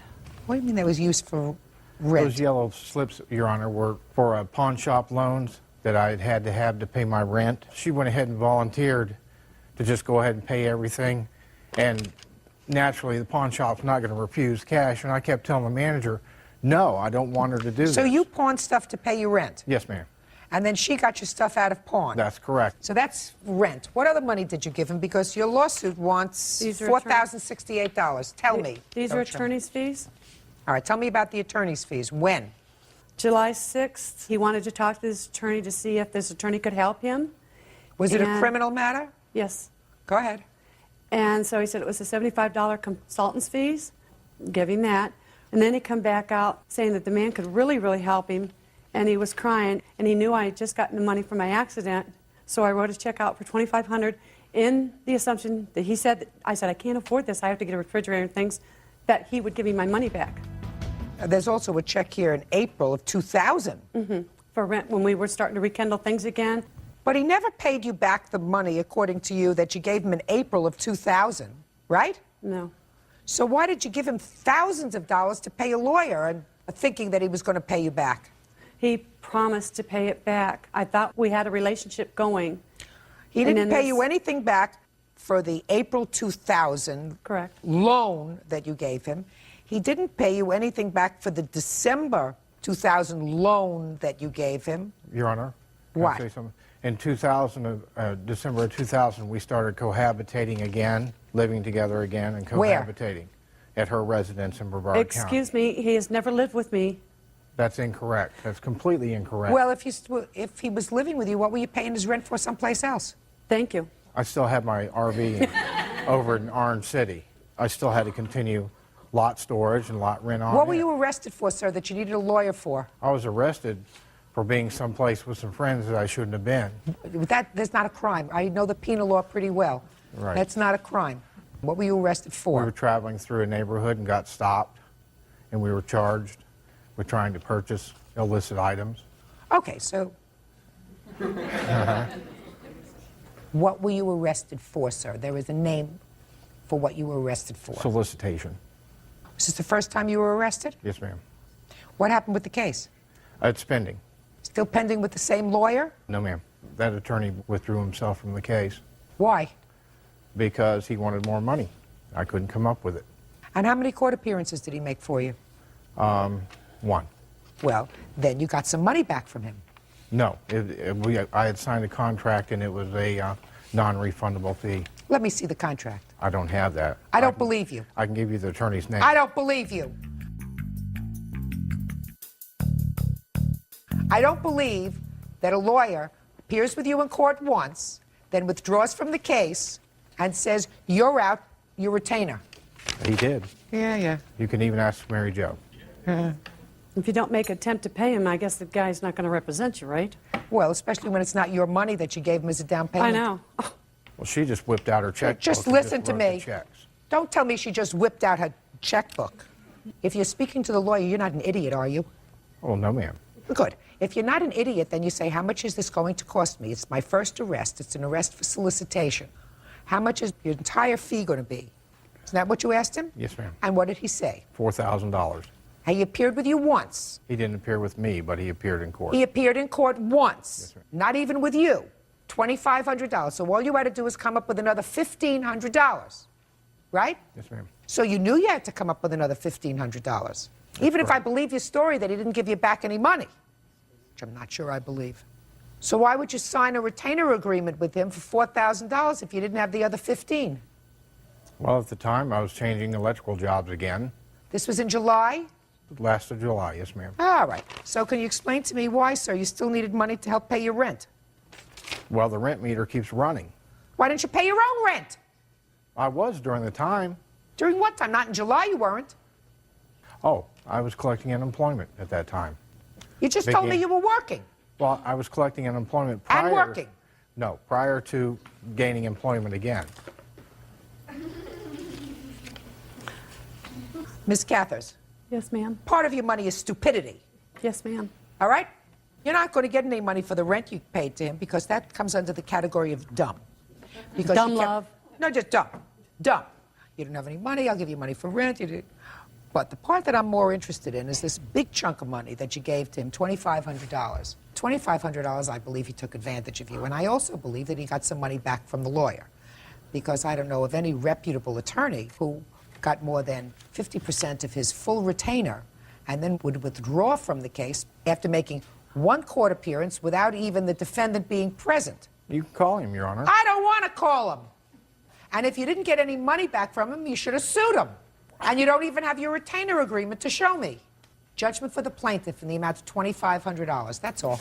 Parties are excused. You may Thank step you. out. Yeah, this is case number 307 on the calendar in the matter of Valenzuela versus Valenzuela. Parties have been sworn in, Your Honor. You may be seated. Ma'am, have a seat, please. Mr. Valenzuela, the defendant is your son. Yes, he is, Your Honor. According to your complaint, your son was driving your car and he had an accident. As a result of the accident, your car was totaled. Yes. The insurance company gave you some $1,800 for the car, is that right? Actually, it's $1,187.81 was the offer. You want your son to pay the difference between what you're going to accept from the insurance company and the blue book value of the car. Yes. Honest, to begin with, Your Honor, I don't really care about the money. My wife and I are both here to hopefully, with your help, teach my son a lesson. Teach him to be a responsible adult instead of a young kid, 19 going on 14. Well, the first thing, Mr. Valenzuela, is you have to teach your child is that if you have family disputes, you keep them within the family and you don't go to court. That's number one. That's the first thing we tried. Okay. Because going to court with a child is usually The hardest thing we've done. Well, it's a hard thing to do, and it's not only a hard thing to do, it usually doesn't promote family harmony in the long run. But that's really what you want. You want him, according to your papers, to pay the difference between what the value of the car was and what your insurance company is prepared to give you. That's what I put in the thing. And the defendant says that he was given a settlement. Is that right? Yes. For this accident. And after he finished paying the attorney's fees and the fees to the doctor that probably the lawyer sent you to, is that right? Mm-hmm. Yes, very much so. Just pay attention. After you finished paying the lawyer and after you finished paying the chiropractor that he probably sent you to, he sent you to a chiropractor? Yes. How did I know that? You the boss, applesauce. Yeah. That you got $1,600 for your pain and suffering, and it's your pain and suffering, and your father should not be entitled to any of that. That's your defense, right? Mm-hmm. Yes. Tell me about the accident, sir. When did you have this accident? January 28th, 2000. Okay. And I asked to borrow my father's car to go pick up one of my friends. And I was going along and I was driving, and this guy just pulled out in front of me and made me swerve out of the way, and I ended up hitting one of the power poles or whatever there. And then What company did you settle with? Your father's insurance company or the other car's insurance company? they had the same insurance company, actually. Well, who did you sue? His insurance company, I guess. I'm asking you, sir. His insurance company. The other person's Yes, insurance yes. company. And the other person's insurance settled with you. Yes. For pain and suffering I endured. No, I understand that. But Yes. if they settled with you, that must have meant that they found that the other car was at fault. Is that right? Yes, they found that their driver was 25% at fault, and my son was 75% at fault. Oh, you have those papers? What percent? This is the police report, and here's the liability right there. I don't know anything about those percents. You don't know anything about anything. Like I said, Your You had a Honor, lot of pain and suffering? I want you to tell me all about your pain and suffering. First, I want you to tell me, after this happened, when did your pain and suffering start? The next morning I had whiplash in the neck. Tell me all about it. When I woke up, my neck was just like, I couldn't even really move at all. Like it was hard for me to move. Like every movement was pain for me. So, And then and how old were you at the time? 18.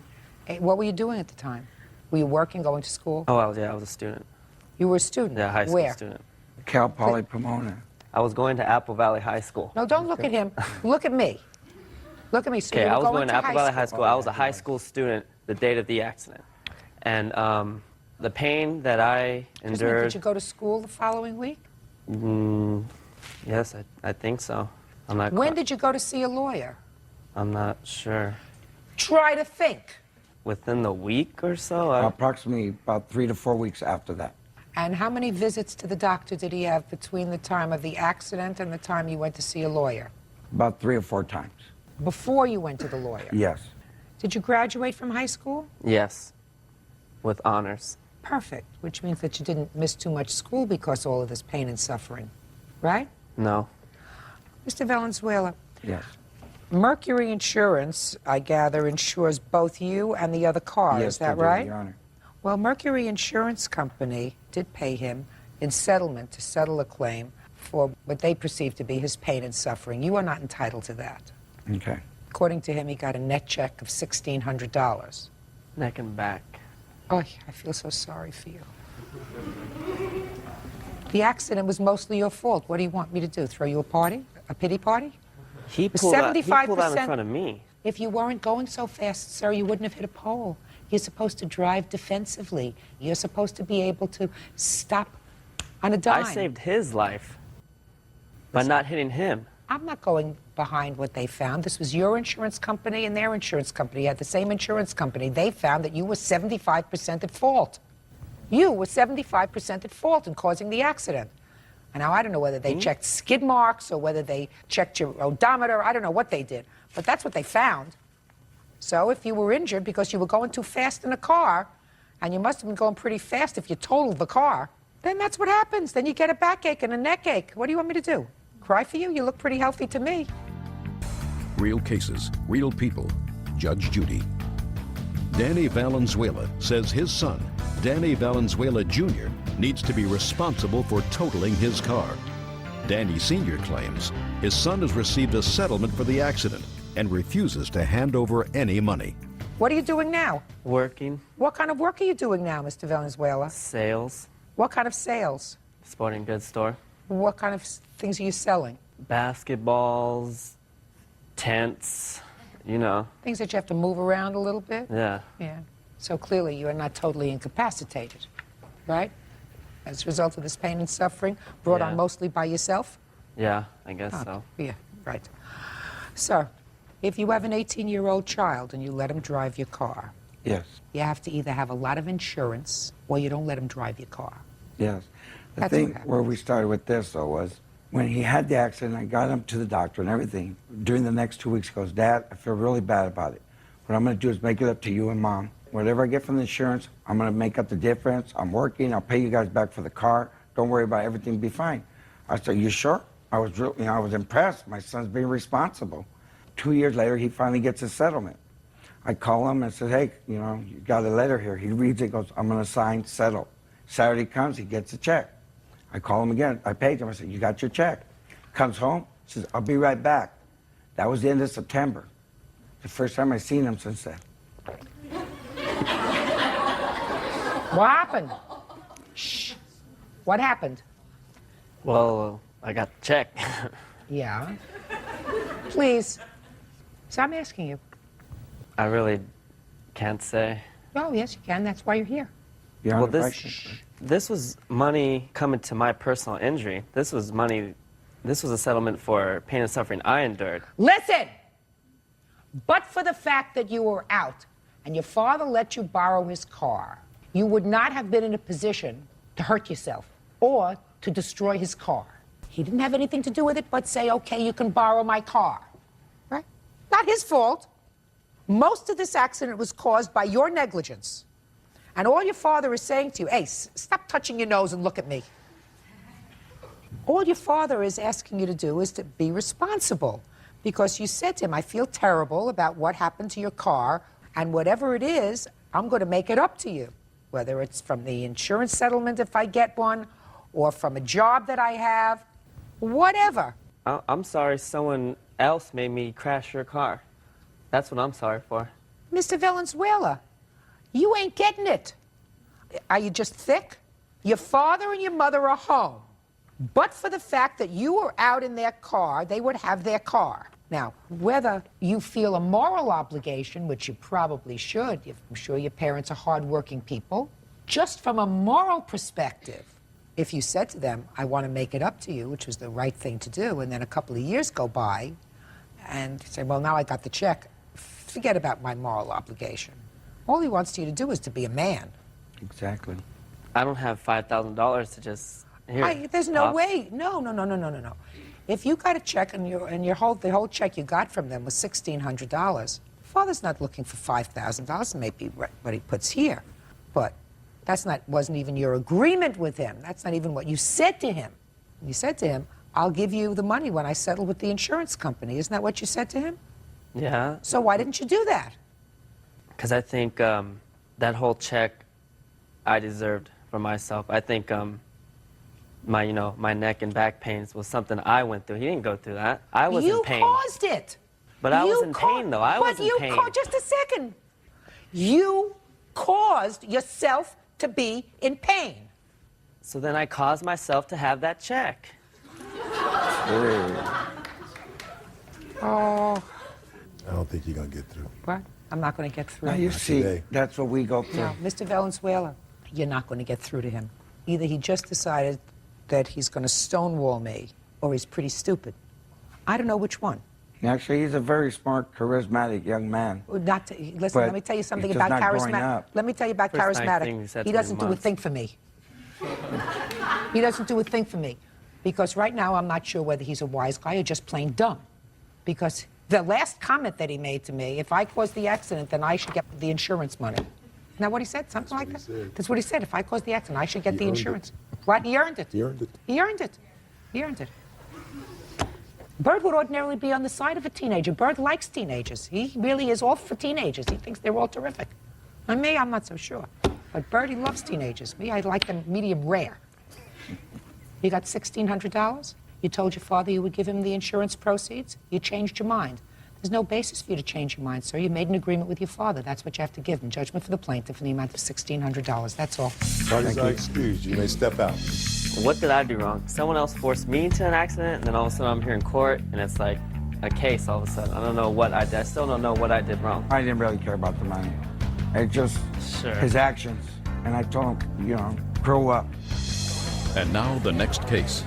All parties in the matter of Sue versus Coran, step forward, please. 25-year-old loan officer Misty Sue is suing the father of her child, 24-year-old corporate trainer Robert Coran Jr., for unpaid utility bills and for half of a down payment on a car. Miss Sue, the defendant is your former boyfriend. You have a child together, a baby. How old is the baby? 4 months. According to your complaint, there was a time when you lived together briefly, and he left owing you certain bills, which is just a couple of $100s. You also claim that you purchased a car together, which he took, and you put down the down payment on the car. He's paid you back some of the down payment, but he still owes you, according to you, I believe, what, $600 on the down payment. He says the down payment was a gift and that he owes you nothing, right? Yes. When did you live together? From when till when? Middle of April to August 19th. Who was paying your rent? I paid for the first month that I was in maternity. He paid for the second part of my maternity. So he paid the rent? One time, yes. And how much was that? $400. Were you living there from April to August? Off and on. After the baby was born, yes. I was there predominantly. The only thing is, she said I only paid 1 month during those months. And the money that she did have, she'd had enough to pay her June rent, but July and August were covered by myself. There was such a limited amount of money by the time she had the baby coming in. She was only working, maybe it was 8 hours, sometimes it would be 12 in the course of a week. Can I ask you a question, Mr. Coran? Are you paying child support regularly now? The judge just set all that in motion. What do you mean all that in motion? We had an agreement outside of, before child support, she tells me, okay, I need this or I need that, but we went last week. To finalize an order, a set order. What she had us do is we come in there, we write down a percentage of what we each work and what he would be paying. Well, he decided that what he has to pay is too much. He has not paid any kind of child support. If you count buying diapers once a week in which he misses weeks at a time, No, that's not child That's not support. child support. So, no, I am responsible for everything. That's usually what happens. You didn't have enough of a commitment to make a commitment to each other permanently, and then you make this commitment to have a child, and that's what happens.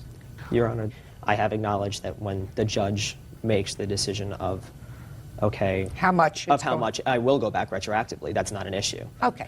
So if you're going to go back retroactively, I'm not going to entertain these other bills. I believe him when he says he paid 2 months' rent. I want to hear about this car. I got $3,459 back on my income tax. Both of us were without a car. His car had got taken away, so he didn't have it. We were together at that point, and I said, well, why don't we go and we'll get a car together, and it'll make it cheaper on both of us, and plus with the child coming. So you put down the down payment on the car of $1,000. Right. There's no discrepancy that she did, in fact, put down the original $1,000. The agreement we had was we were not officially together. We had lived You were together. together enough to have a child together. Yes, we had spent November, December, January together. I don't get into that. You were going to tell me the agreement was what with regard to this $1,000? The agreement was because of I had supported her for 2 months in the Christmas season because she had stopped working, some issues she was dealing with. I supported her with rent and everything. Is that true? He supported it with rent. Yes, you are right. So he paid what, 2 months' rent? Plus 1 month he did it. He did not do it both months. I supported myself. I got my food for myself. I did everything on my own until January. And he did not pay the rent because the people were coming to the house saying he did not pay it. So he can sit here and say, I paid it till he's blue in the face. It's not true. It was paid. You wouldn't have people knocking on your door in the lease office coming to your door if you paid it. So your defense is that you supported her for whatever period of time prior to purchasing this car so that the down payment was? She was going to put down $1,000. She needed $400 of it back immediately. It was as soon as I got my tax money back. But the other money was given to me. The car's in my name. There was no talk of putting her on the car. The insurance is my name. But the arrangement we were supposed to have is, okay, if we're together or not. You didn't say or not. Or not. No, Mr. Coran. Okay. I'm smarter than you are. I'm smarter than you are, sir. If we were together, because you were planning on being together, this would be a car that was used by both of you. But and you purchased this car, was $1,000 down, and how much in payments? It's $300 a month. That you're paying. Yes. But Mr. Coran, you can't say to me, we talked about it, and the car was going to be mine. She was giving me the down payment whether we were together or not, because at that time, you weren't talking in terms of not being together. Otherwise, why would she take out $1,000 and put it? I'm speaking. Otherwise, why would she take out $1,000 for tax money and give it to you to put down on the car as a gift? Her. Because I supported her, and she knew that in supporting her back in December, January, that I was taking the money that I didn't have that would have paid my car payment, and I lost the car over it. You lost the car that you just bought? No. I lost that car you still have. I have my Jeep. I'm saying I had a Toyota that I lost. I couldn't pay the payments because I was supporting her. Listen, if you had made a minor investment, you wouldn't have had this problem to begin with all of her time off owing to pregnancy and confinement, and, that would have been a very minor investment. Do we understand each other? I understand you perfectly. Then you don't have to worry about all this stuff. You have the car? I have the car. Good. You give it back $600 that she put down on a judgment for the plaintiff in the amount of $600. That's all. Parties are excused. You may step down. This is case number 330 and 331 on the calendar in the matter of Rayford versus Rayford and Rayford versus Parker, respectively. Thank you very much. Parties have been sworn in, Judge. You may be seated. Ladies, have seats, please. All right, I'm going to deal with these cases one at a time. Mr. Rayford. Yes. According to your complaint, sir, you and your son were estranged for quite some time. You hadn't seen him since he was a little boy. Well, it's been about 7 years. And you were incarcerated for a period of time, is that right? Yes, we both were. You were both incarcerated for the same crime? No. When did you go to jail? In '98, and I was released on December 5th, 2000. And when you were released, according to your complaint, you and your son signed a lease on an apartment together. Right. And it is your claim that your son did not pay his half of the rent and bills on the apartment. Right. Your son says that he merely signed this lease as a co-signer because you couldn't get the apartment yourself. He never really lived there. You lived there. Is that your defense, sir? Correct. Okay. Where did you go when you were released from prison? When I got out, it was initiated that I can come stay with him. I was trying to gain a relationship between my family because I haven't been spending a lot of time with him during the years they were coming up. Because I had a problem. I was on drugs and stuff. So once I got my life together and organized, I wanted to regain a relationship with my family. So when I got incarcerated, I talked to him before I left the prison. He said, okay, you come stay with me and my girlfriend till you get... That's this young lady right Ms. here. Parker. So you did. You went to live with your son and his girlfriend. Right. How long did you live with them? About 4 months, maybe. Is that right? No. How long did he live there? 7 months. Okay. Did you go right from their house to an apartment? Well, at the time, they was having problems. I was going back and forth to L.A. and back here and staying with my sister. Okay, when they reconciled... Just a minute. We didn't get there yet, sir. Okay. Can I see the lease, please, that was signed? Okay. It's right here.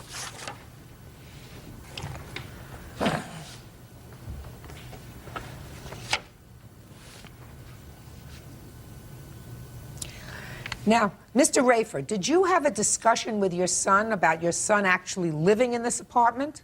That's right. We sure did. Because he was staying there because... Not staying there. Right. I'm talking about living there. You said that he had reconciled with his girlfriend. If he had reconciled with his girlfriend, why would he sign a lease with you, sir, that says that only the two of you could live there together? After we had our differences, We saw he moved back, and then he moved his furniture and his property out of the place. On October 5th, I got the complaint charge here, to where I had to file a restraining order on him because he used his lease to enter my house and to remove the property out of there without my being there. Whose furniture was it? It's supposed to have been mine, Was but he it took supposed it to back. have been? Who bought it? I don't know who bought it. When I came home, it was in the garage stored up for me to put it in my place. Where did the furniture come from? The furniture came from my uncle. He said that I can have the furniture because he was moving. So rather than him throwing it away, he said that I can have it. And what was it supposed to be used for? I had let him use the furniture because he had something to sleep on because he didn't have no bed. I went on and put the furniture in there trying to make him comfortable because of his condition. Let me ask you a question, Mr. Rayford Jr. What was your arrangement with your father about this apartment? We went to 5 different apartments, and they said that he couldn't get his apartment because he doesn't get enough on Social Security. But just so happened that a friend of ours, of me and Miss Parker, she's not capable of paying her rent, so every month I would pick her up to go get her check and cash it, and I would go to this mortgage management place out there, and I would pay her rent. So I had asked him, you know, I'm looking for an apartment for my father. Just so happened the people that I was paying the rent next door, they was moving, and I asked her if we can have it. And she said okay. She said okay. Now, did you discuss with your father you moving into the apartment with him? No. Well, you signed the lease with him. Correct. Why was that? The only reason why I signed the lease with him because I have income, so she told me to put my name on the lease so that it can show that we have 3 times the amount of rent so he can move in, so I had went on and did that. Now, your father says you were in prison for a period of time. Correct. When was that? 95 and 98. For what in 98? For robbery. How long did you serve? 3.5 years. From 95 to 98? Correct. During that period of time. Have you been rearrested since 1998? No. Been doing okay? I'm doing so excellent. My probation officer is real proud of me. So I'm one of the most successful guy on this case. Okay. Did you ever live in this apartment with your father? No. Did you spend a night there? Correct. Yes, I have. How many nights did you spend there? I spent the night there. The total amount he lived there 4 nights. I know that 2 nights that I spent there, I had to get up in the morning and take him to his appointment and fill out paperwork and stuff on him for Social Security and stuff like that. See, I was his in-home caregiver, so I had to be around so that I can take him to make his appointment, to fill out paperwork. See, only way I played in the role, I just make sure that his stuff, his financial stuff and his medical stuff got done. Okay. Now, Mr. Rayford, how often did your son sleep at your house? If I totaled up all the times that he was in there, I'd say a good month, off and on. Out of how many months? Maybe 4 or 5 months. So that he really wasn't living there? No. Well, what I'm saying, well, the room that he had his clothes and stuff in there, but he was in and out, in and out. He came in and out when he got ready, to where I told him, I said, well, he couldn't help me with the bills. I have someone here that wants to rent the room out to help me with my income, because once I pay his half, at least in my half, I don't have anything my income won't cover it, plus pay the How bills. much do you get from Social Security? $712. What other income do you have? None. Well, Mr. Rayford, the rent on this apartment is how much? $425. Okay. Well, Mr. Rayford, you do have some extra money. You don't have a lot of extra money, but you do have some extra money to buy food and stuff. No, that goes on my utility bills. Okay. Now, when you lived with your son and his girlfriend for those months from December until May, did you pay them any rent? No, it was established that I didn't have to because they told me to use what I had to get me a place. Wasn't that very nice of them? Sure it was. So they told you to save your Social Security, your $725 for the months that you were living with him. No, but no. The months that I stayed there, I didn't have no income. You had none? None. So they were just very nice to you? Right. So why would you sue your son now? Because he was staying with me, and like I said, he wanted to use the lease to enter my house when he got ready. He come in my house late at night, and I'm in the bed. He leaves my door open. He made the threats that if I change the locks on the door where he can't enter, he's going to tear it up. So the day that I put the restraining order for him threatening me, that was he supposed to be in court October 5th. He didn't show up. He used that time to have a locksmith at my house to remove everything when he could have did it when I was there. My question to you, Mr. Rayford, is aren't you ashamed of yourself for suing him? Considering the fact that you weren't a great father. No, I'm not. Yeah, well, sure or not. So don't you feel embarrassed to sue him? No, I'm not. Well, you should. No, I don't. Well, you should. No, I don't. Parents don't sue their children. Real cases, real people. Judge Judy. Frank Rayford says his son, Antoine Rayford, and his girlfriend, Valentina Parker, owe for unpaid rent and bills. Antoine says this is the thanks he gets for trying to help his dad. Parents don't sue their children. Well, I had to do it to figure out a way to do it legally to get my money back. Listen, you're not going to get your rent back, sir. Okay. Because I find that was not your arrangement with your son. Okay. That was not your arrangement with your son. And I'm surprised at you. If what you said to me was you got out of jail in December and what you really wanted to do was to sort of reunite with your family and try, to make amends because you weren't around there all the time, and your son did a lot of nice things for you to find yourself half a year later in court suing him is not a way to make things better. Okay. Did he turn around and sue you for all the support you didn't give him from the time he was a little boy? No, he didn't. No, he didn't. You're responsible to support him. How much did you pay for his support from the time he was 6 years old, 7 years old, 8 years old? Nothing. That's my sense. So he didn't turn around and sue you and say, listen, you're my father. You brought me into this world. You're supposed to help me grow up. You're supposed to be there and set an example for me to do the right thing, to be out there working. You didn't do that. You're involved in drugs. You spent time in jail. You weren't around. You never supported him. You ought to be ashamed. All right, let's get to your case against Miss Parker.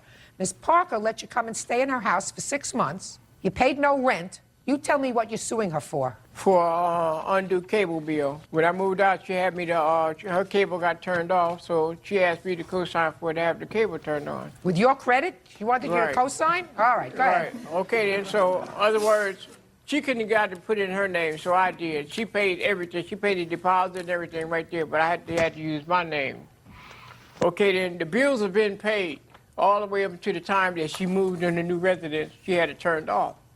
So I goes to have the cable turned on at my house in my name, but there's an unpaid bill there. How much is the unpaid bill? $171.79. Okay, so let's say, because I couldn't really understand your complaint, let's say $171.79 is what you think she should pay for the cable. Didn't you ever say to yourself, I lived in her house, they paid the rent, they took care of me for 6 months without my paying a penny, because you said you had no money. They paid gas, electric, if you made a phone call, not to speak of rent. Why would you want to sue her for $171.79? Because initially I didn't have the money to pay it myself, and the agreement that we had that she was going to take care of her cable bill. All right. Now, you are going to explain the cable to me in a minute, and you also have a countersuit for rent. Yes, ma'am. I would assume that you would not have sued him for rent had all this not happened. Is that right? That's true. Even though we had the agreement, I was willing to, I didn't even bother him about it. Right. I just couldn't understand how he did that to me. He has no funds to get that to you. Now, anyway. So let's forget about rent. Let's talk about this cable bill, because you say he moved out and took the cable box. Correct. Did you take the cable box? No, I didn't. Why would I take the cable box? Who took the cable box? Raise your hand if you took the cable box. No, when the cable was turned off, the people asked them, was the cable box turned in? They said they did turn the cable boxes in. I never did have them because I wasn't there. Can I speak, Your Honor? Yes. This is a bill stating that the cable was not cut off when I moved. I went to the cable company to try to do it. She showed from the last time I paid and the balance of it. And that's dated after I moved.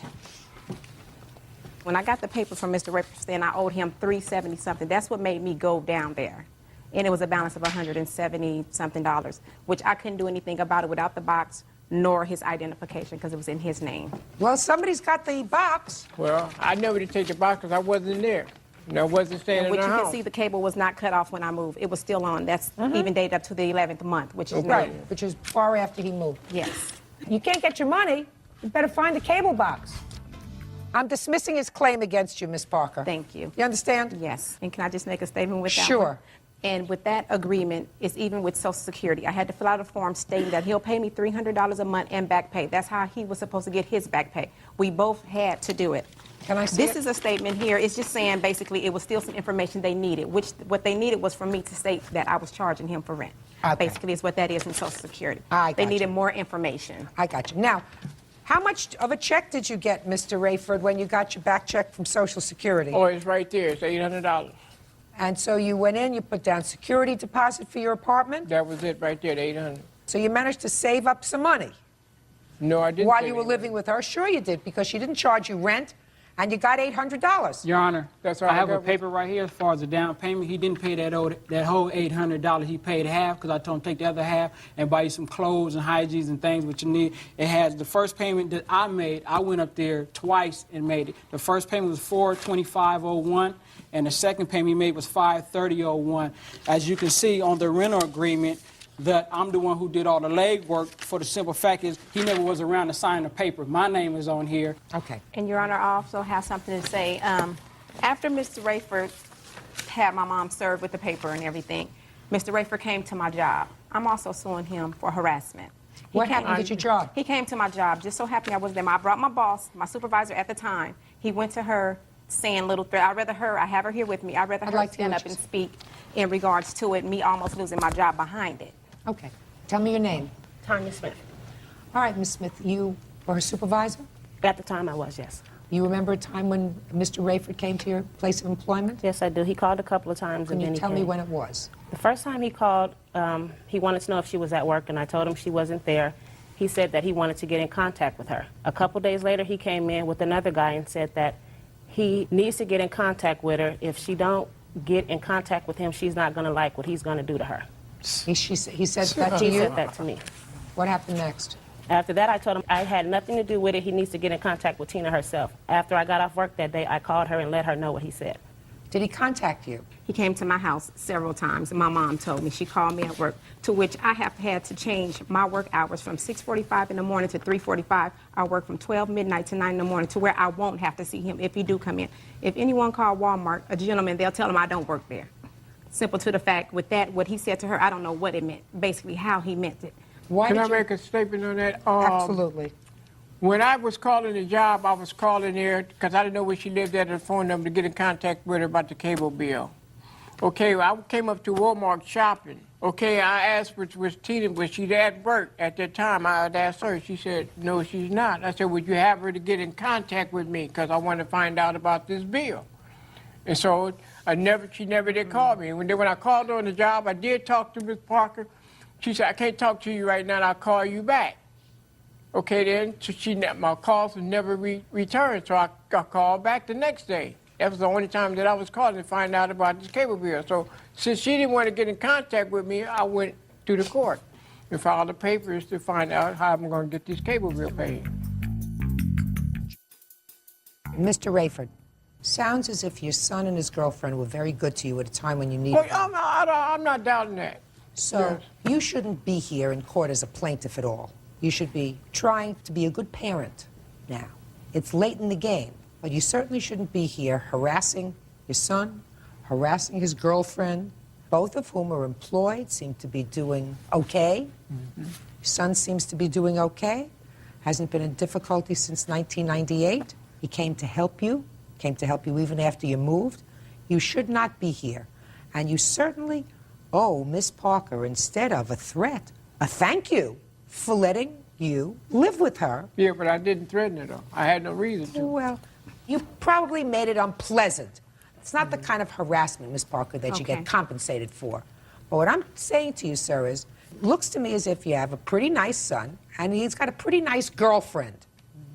And it just makes me sad for him, not for you. It makes me sad for him. Well, I hated that it had to return the result of this myself.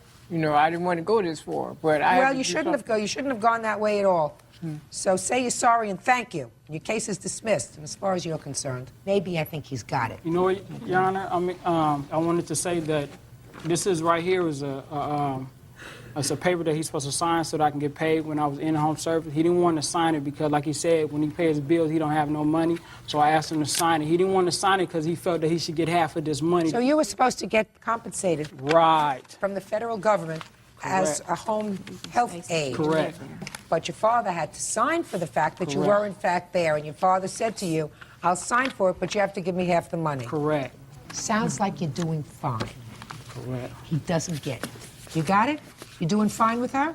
Yeah, I'm doing excellent. I mean, I'm in school. I mean, I got a job. He's doing well. You know, The only dentist in my life is him. I just want it to be over. It ain't even the money yet. Shit, just leave me alone, period. It's over. Thank you. Goodbye. Thank you. Parties are excused. Yeah, this is case number 338 on the calendar in the matter of Kaiser versus Garza. Parties have been sworn in. Judge, you may be seated. Sir, have a seat, please. Miss Kaiser, the defendant is your boyfriend's niece. Correct. Boyfriend? Yes. Niece. Correct. And it is your claim that she vandalized your car by keying it. Correct. According to you, Miss Garza, your uncle was highly inebriated. Mm-hmm. And he couldn't drive home from a club or a party that you were at? That's correct. So you and a friend decided to drive him home. Yes, ma'am. Where he was living with the plaintiff. Yes, ma'am. And what date was this? Do you remember?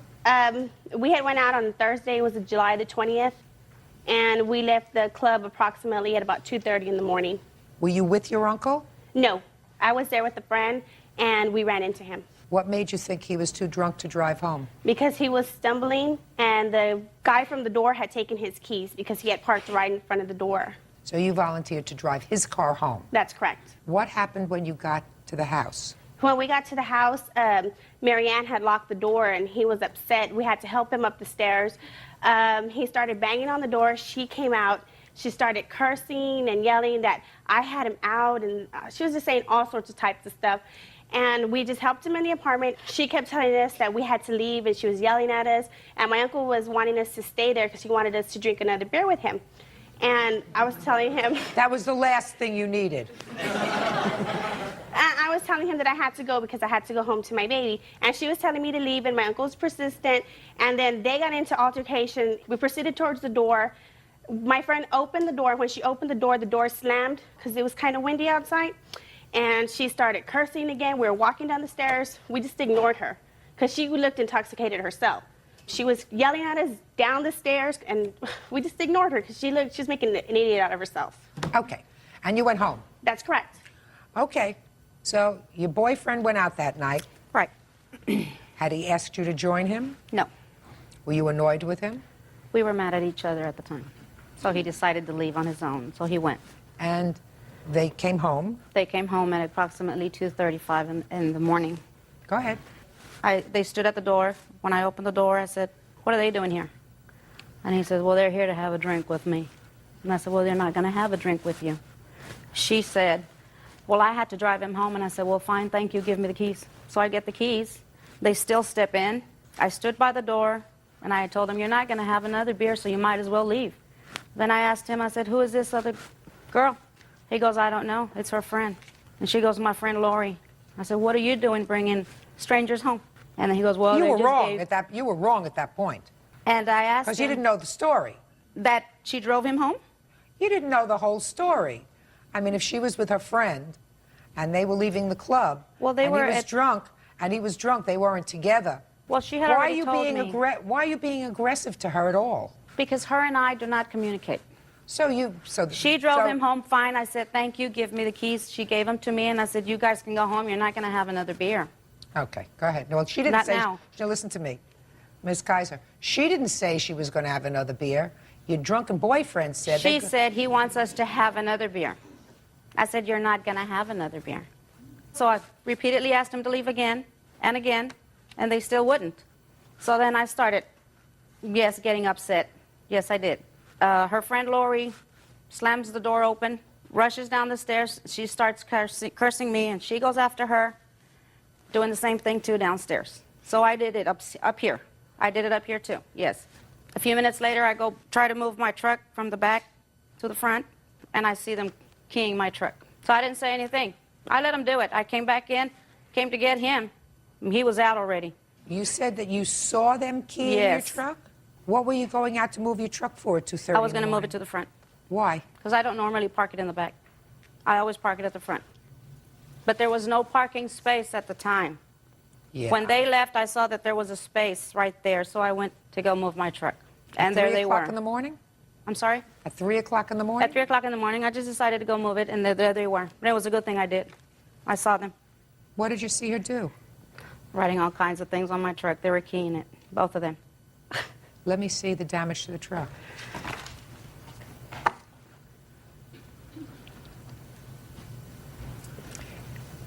You file a police report? Yes, ma'am, I did. I'd like to see it, please.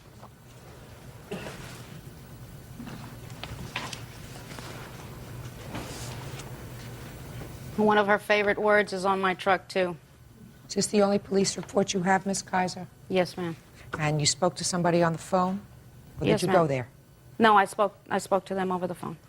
She said, you might as well just give me everything over the phone because they're not going to do anything about it. That's not true. No, well, they were going to do the case same procedure she was going to do with me over the phone. The police would have done something about it, Miss Kaiser, if you had said to them on the phone, I saw who did the damage. But you didn't say that to the police. Yes, I told them. No, you didn't. I contacted Miss Kaiser by phone in reference to the criminal mischief. Victim 1, that's you, believes Miss Garza involved party 1 and an acquaintance may have done the listed damage to the vehicle while it was parked at the above location, but is not sure. They did do these damages to my truck. Victim 1 stated that there are some vulgar words And keyed on the Georgia vehicle. knows. She knows that they did it. I That's know. not my question, Miss Kaiser. You give a police report. If you say to the police, my car was vandalized and I saw the perpetrators do it, then they write down perpetrator 1 keyed car, perpetrator 2 keyed car. I'm going to read to you again what the police department says you told them on the phone. Victim 1 believes Miss Garza and an acquaintance may have done the damage to her vehicle while it was parked at the above location, but is not sure. I told them I know it was them. You didn't tell them that you saw them do the damage, Miss Yes, I did. Kaiser. I saw No, them. you didn't. Real cases, real people. Judge Judy. Marianne Kaiser says her boyfriend's niece, Georgia Garza, keyed nasty slurs into the side of her truck. Now, I'm not saying that they didn't do it. I want you to They did it. trust me. I'm not saying that they didn't do it. I'm saying that you just lied to me when you said you saw them do it. Because you didn't see them do it. You surmised that they did it because the car was in one condition when you parked it. It was in this condition the next day when you went out to look at it, not at 3 o'clock in the morning, but the next day when you went out to look at it or when you went to drive it. And the only ones who had an opportunity, an inclination to do the damage was her. Right. And her friend. They did it. But, Miss Kaiser, I want you to try to pay attention. I'm not saying they didn't do it. I'm saying you lied to me when you told me a moment ago that you saw them do it. Because if you saw them do it, that's what you would have told the police, and you didn't. You said you believe it was her, you believe it was her girlfriend, but you're not sure, which is why they didn't go out and arrest them. Now I'm going to get to you. You keyed her car. No. Oh, yes, you did. Oh, honey, yes, you did. Why would I key her car if I don't even talk to her? Let there be one idiot, not two. She was the one yelling at the top of her lungs. Miss Garza, there isn't a question in my mind that you keyed her car. You and your girlfriend keyed her car because you were out at the club all night, probably had a couple of drinks. You left your baby home, so you had to rush home to your baby at 3 o'clock in the morning. That's normal. But here you did a good deed by driving your uncle home, and what you were met with was this lady who was being very unpleasant to you. Unpleasant, rude, Right. no question. Threw you out of the house. You drove your uncle home. You went out of your way. She was nasty to your girlfriend. She was nasty to you. You got outside, and you keyed her car. Your Honor, she works at a bar. It could have been anybody. Could have been, but I'm telling you it wasn't. It was you. Let me see the damage. Can I see the bill to fix the car, please? Now, ordinarily, Miss Kaiser, I want to tell you something. I would throw you out. I want you to listen carefully. And so would most judges throw you out if you come into court and you don't tell the truth. They would say, I don't care whether your claim is a valid one or not. You come into court and you lie. I'm not going to entertain your case. But in this particular case, since I am 100% certain that she and her girlfriend caused the damage to your car, and since there also isn't a question in my mind that the police said to you, if you didn't see who actually did it, then you just surmise it's her. There's nothing that we can do, because that's what you told them. You figured if you came into court and said to me, I saw her, then you would have your car fixed. Don't go into court and lie. You lie to a judge once, usually you don't get a second chance. You understand? Mm-hmm. All right. What year truck is this? It's a 94 Chevrolet. So you have no insurance on the car? Yes, I do, but I didn't go that route because I wanted her to pay. Oh, no. What's your deductible on the car? $500. Good. Go that route. It may be a little more difficult for you. It may be a little more costly for you in the long run, but your lie's got to cost you something. So go have the car fixed. You got a $500 deductible, judgment for the plaintiff in the amount of $500. That's all. Parties are excused. You may step out. Nobody likes her. She just wants to blame me and my friend. They wouldn't leave, so. She was the one making an idiot out of herself, not us. And now the next case. All parties in the matter of Gilbertson versus Johnson. Step forward, please. 33-year-old esthetician Vernita Gilbertson is suing former client, 42-year-old safety engineer Taryn Johnson, for unpaid house-sitting fees. Taryn says Vernita didn't do her job. Miss Gilbertson, the defendant hired you to house/dog sit while she was on vacation. You made an arrangement. I think she was to be gone, according to your complaint, for 10 days. Yes. She was going to pay you $20 a day. It is your claim that you did your job. She came back from vacation and did not pay you. Correct. The defendant says you didn't do your job, so she's not going to pay you. Okay. How did you find this job? Taryn was a client of mine at the wellness spa, and she came in for treatment, and we had talked about her going away on vacation with her mother, and I offered my services, and she agreed. Were you supposed to stay at her home or just check on the home? I was supposed to stay in the home. What kind of a dog does she have? Is her dachshunds? Dachshunds, two of them. Dachshund, okay. When was she leaving? May 9th. Did you stay in the house from the 9th until the 19th? Excluding the 15th, which is the Tuesday. We were there. I took care of the dogs in the morning, and then in the evening we returned about 7 o'clock. And Who's we? My daughter and I. And then we decided to go into the jacuzzi about 9 o'clock. We invited 2 friends over. They came, and we went in the jacuzzi for about an hour. And then we decided to leave because there was all sorts of weird stuff going on. The TV went on by itself. The lights started flickering. I was like, that's it. We're out of here. So what did you do? We left. I made sure the dogs were secure. They had food, and then we left. Did you stay there on the 16th? Yes. And the 17th? I stayed until the 19th, until it was agreed upon. So? So, on the Wednesday morning following the night of the jacuzzi party and whatnot, I got a call from my neighbor right here, Don Sohegan, calling me, telling me that there had been a party in my property the night before that disturbed her as well as the neighbors on the other side of my house, and that she was awakened by my dogs crying outside the house approximately 2 a.m. that morning. Step up. Tell me your name. Dawn Sohegan. First of all, I had only seen her come to the house once. I get up early and I go Well, to she bed had to late. have been there because the dogs would be dead after 10 days of not being Right, fed or right. walked. But they're also on medication, and there are certain times of the day that she needs to be there, which she wasn't there at 7 those and times 7. of the day. Go ahead. Then when the party happened, and it was a school night, a work night, what have you, and they're out carrying on in the jacuzzi, which it's late. How many people did you see in the jacuzzi? 4. So she is correct. There were 4 people. And Judge, let me just add that I made it very clear that no one else was to be in the house because I have a swimming pool because of liability reasons. Okay. What time did they finally leave the jacuzzi? I really don't know that because I did go into my house and go to sleep. What time? I went to sleep a little after 10. And then you didn't hear them anymore? Not until about 1:30. What happened at 1:30? At 1:30, they had relocated the party inside the house, which her family room was right next to my bedroom window. You mean the party of 4 people? Yes. Okay. So I was awoken again at 1:30 in the morning. By 2 o'clock, they were leaving, but they left every single light on in the house, and the dogs were crying.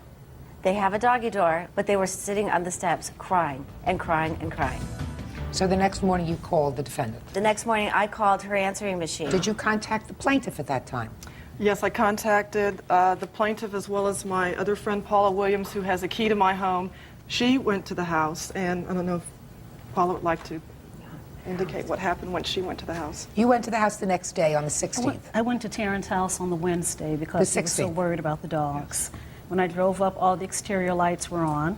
There were lights on everywhere in the house, and the dogs were running loose. The beds looked exactly as they normally do, and Taryn makes them up. The blankets, pillows, sheets No, she hadn't hasn't. been Clearly, ruffled. Miss Gilbertson had not slept there on the 15th. She said she did not sleep there. No, it looked exactly like it does when Taryn makes up We the didn't bed. sleep in the bedroom. Just a second.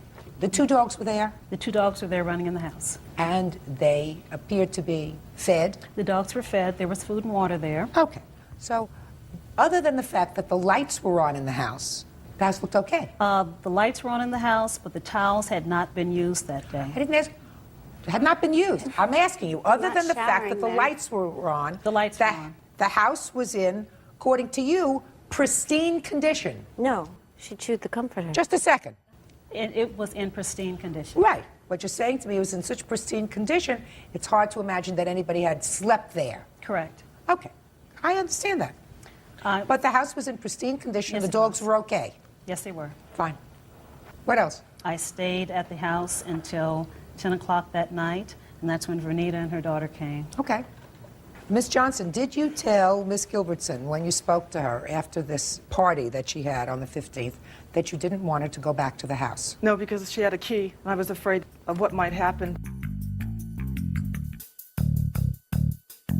You did not tell her not to go back. That's correct. Well, then you have to pay her. She didn't complete the duties. I had to change the. She never brought my key. I had to change the locks. I tried to contact She left you. the dogs loose in the house. They shredded a comforter. Listen, you were away for 10 days. You didn't fire her on the spot on the 15th. If you had done that and said, listen, I'm outraged, I'm going to pay you up until the 15th. Don't bother to come back. Why would I do? I'd put myself in danger. The woman had a key to my home. She doesn't look dangerous to me. I don't know her. If you don't know her, then you don't give her a key to the house. I don't know. If you don't know her, I didn't know at that point in time until she didn't do what she said she was going to do, and had people in the home that I asked her for liability reasons not to have people in my home when I'm not there. Listen to me. I don't disagree with you, but if you have an employee that you feel as if is not performing their job, then you pay them and you fire them.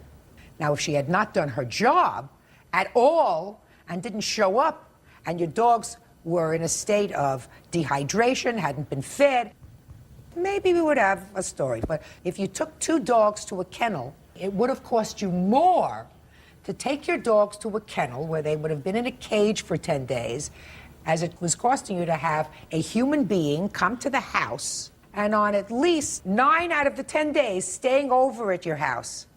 9 out of the 10 days because you could only establish that she was not there, sleeping there one night. So you have to pay her.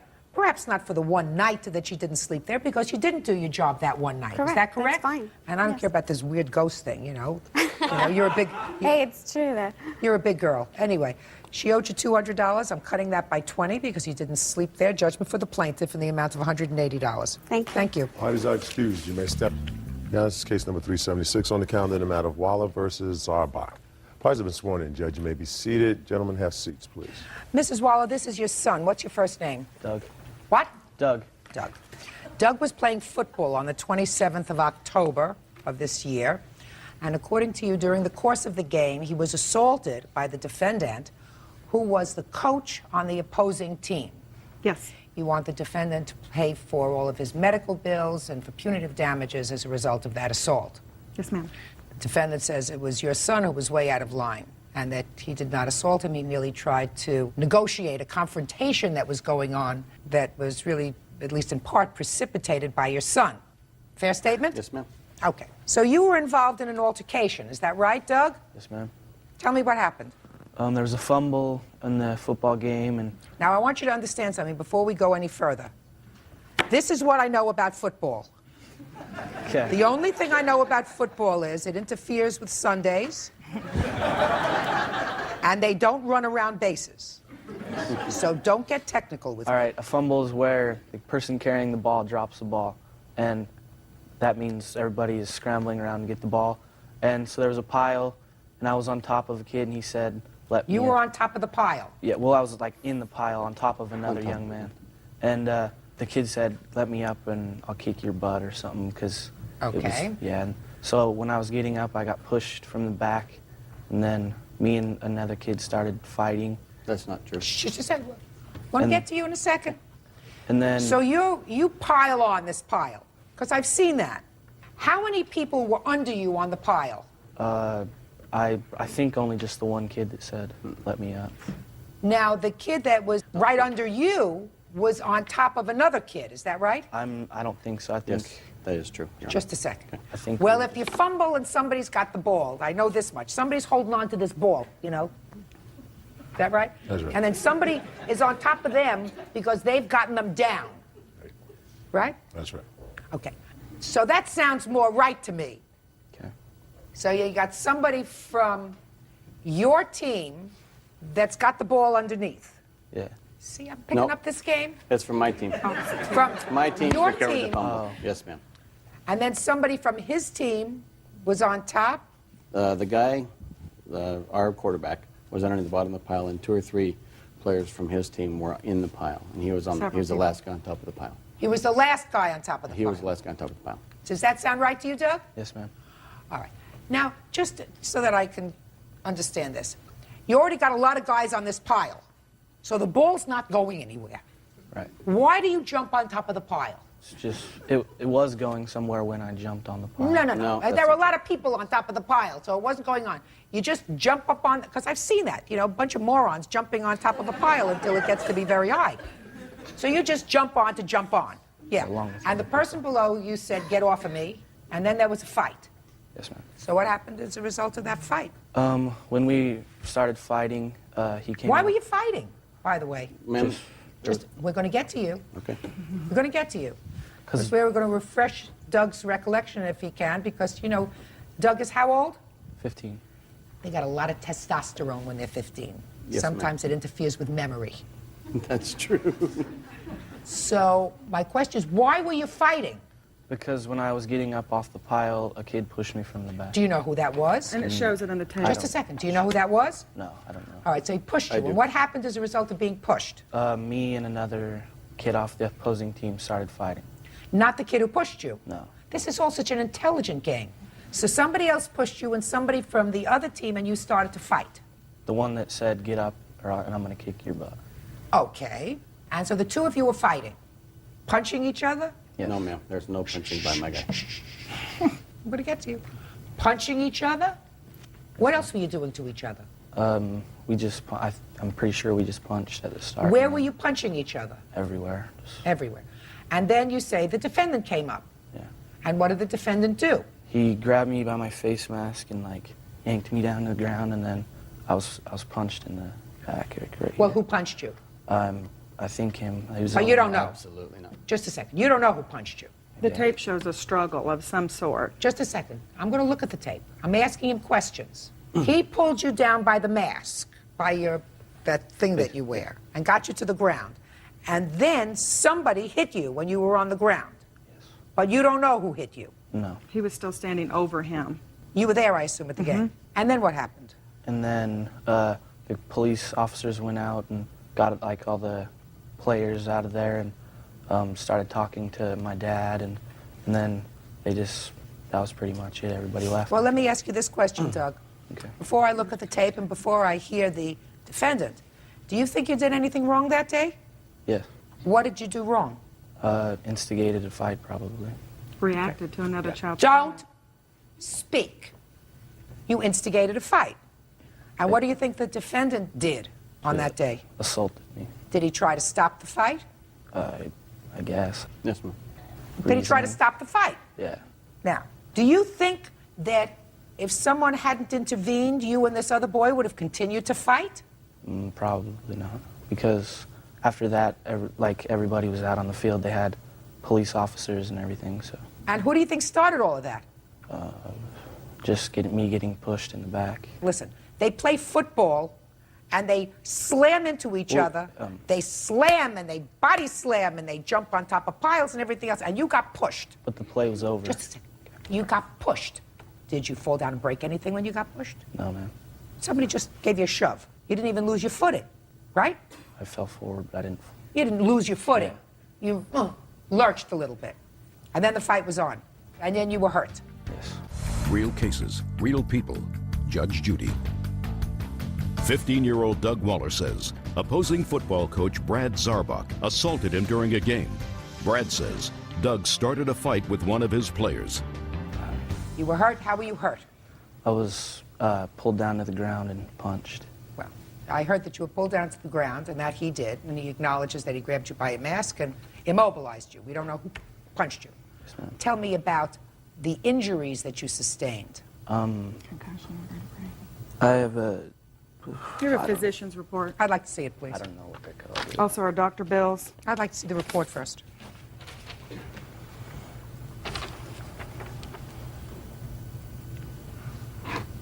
And I assumed that October 27th was the last day you played football. Yes, ma'am. That's probably a real good thing. May I say Chess something? may be a good thing. Yeah, I'm going to let you say something as soon as I hear the defendant. Okay, let me hear what you have to say. In a nutshell, Your Honor, I'm a state licensed EMT. I fixed kids that were hurt, and on this particular play, the number 6 on their team was hurt through the struggle of the fumble. And I was running out to the field. This kid was laying down, and he wasn't moving. You mean the kid under the pile? Yeah, he was kind of on the bottom. One of the kids on the bottom of the pile. He was from their team. Speak slowly. He got hurt in the crashes. I mean, everybody who's in the fumble gets, often there's injuries that happen because of top of the head collisions. So you ran out. So I ran out, and I just got to the kid, number 6 on their team, to try to help him and figure out what was wrong. And then as I stood up, the number 6 got up and went away. And I guess he was all right. As I stood up and looked, I saw the defendant turn around and just start punching the quarterback. And there wasn't much of a fight because the quarterback was laying on the ground and he couldn't punch anybody. He was just trying to probably cover himself up. And at that time, I grabbed his face mask. You mean he was standing up and punching him? Yeah, the defendant was standing up and punching the guy on the ground. And the videotape shows that clearly. But there wasn't much of a fight because he was just beating on this poor quarterback of ours. So I got there. I thought, man, what do I do with this kid? I mean, look, he's wailing on this. I don't want to have 2 people to work on. So I You grabbed him by his face mask. Grabbed him by his face mask. And face masks are engineered. Can I tell you a bit about face masks? Don't tell me the whole thing. If you put your hand there, you can pull him down. Yeah, you can pull them down. But also, they're engineered to stop at the breastplate of the shoulder pads so your head doesn't ever get hyperextended, so you don't ever have any problems. It's one of the designs of a football helmet, and that's why I brought it. Because this is pretty close to his football helmet. It just comes down onto the breastplate, so this doesn't hurt anybody to do this. And if you want me to show you on some... Don't show me, I understand. He doesn't claim that he was hurt as a result of having this done to him. He says he was punched. Yeah, well, I didn't punch. So what happened, I got him on the ground, and I said, stop it, stop it, stop it. And then Coach Mathis came out and grabbed me and said, get off the field. So I let go of his face mask, picked up a quarterback, and ran to the sideline. And that was the end of the incident. Who's Coach Mathis? He's the president of the league and a coach. Are you the coach for which team? I'm the head coach for our Zarbach's team. For your football team? Yes, ma'am. Okay. Now, you wanted to say something. Yes. As the gentleman was saying about the helmet, as he had my son's head down below his knees, that opened up a space between his shoulders and his head mask. He was as my kneeling down. son, my turn, please. As my son came off of the field, he was gagging and vomiting, which generally, unfortunately, as my medical bills say, is generally a head trauma. He didn't have a head trauma. A neck trauma, a head trauma. He has a concussion. It's what's written on the doctor's thing. If he had not grabbed my son, he should have been grabbing his own players. That is the referee's job to break up fights. Not I would this like gentleman to come out there. My son this is my youngest child. I have never physically assaulted my children, corporal punishment at all. If somebody was going to do that, he should have done that to his own players, not my son. Okay, now just a second. Now I hear it. Now let me see the tapes. Well, let me tell you one quick thing, can I, please? Yep. After I got my team to the sideline, his coach had run over into the middle of the fracas, and apparently the defendant decided to bolt, and he started running straight toward me. Now, what his intentions were, I don't know, but he was on full speed. His coach grabbed him around his arms, and so he couldn't catch himself, and slammed him to the ground. A 100-pound man versus 200-pound man. Ma'am, Madam! He's not a... Madam! He was a 200... Listen, you're not in the kindergarten class now defending your child. He was a... Shh! Listen to me. Doug, my eyes. Did your coach come out and restrain you at any point after this? Yes, ma'am. He slammed me. Shut up. Okay. Thank you. When did your coach come out to restrain you? After the incident was pretty much over. After Well, the there was- defendant... Listen to me. I didn't finish the question. After the defendant immobilized you and got you to the ground, it was after that that your coach restrained you?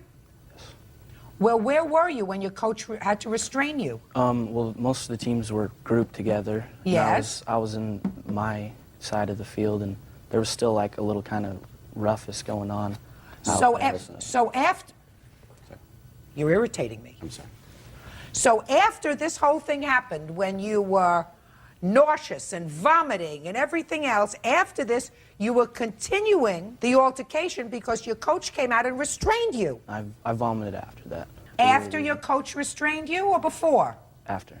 Now, did your coach have to restrain anyone else? Well, he grabbed kids and got them out of the fight. Did he have to physically put his hands around anybody else other than you?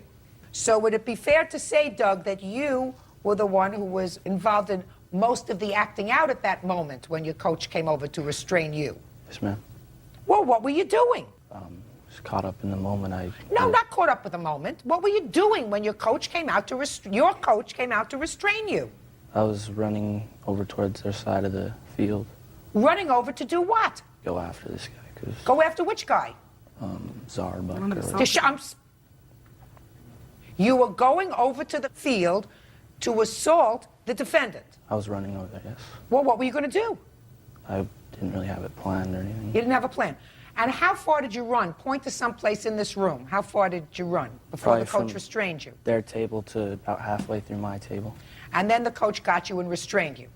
And other than putting his arms around you, what did he do to restrain you? Well, he brought me to the ground and then... He put his arms around you and brought you to the ground. Your coach. Yes. Now I'll see the tape.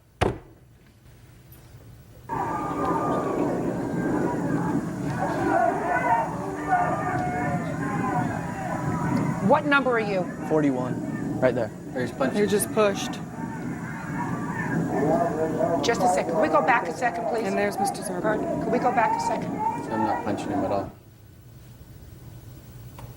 Now start it. Everybody's getting up. He gets pushed.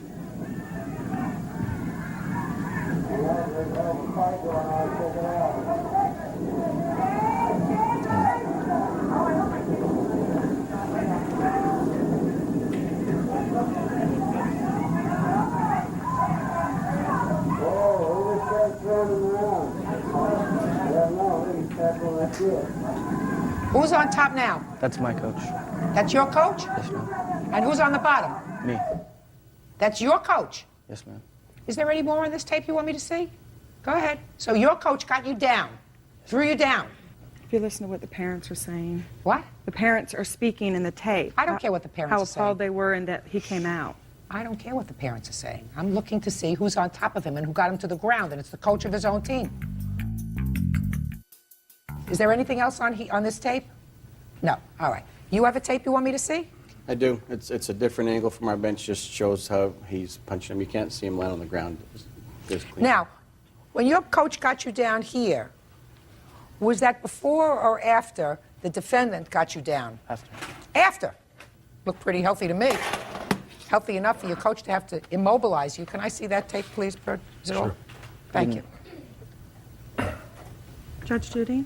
Yeah?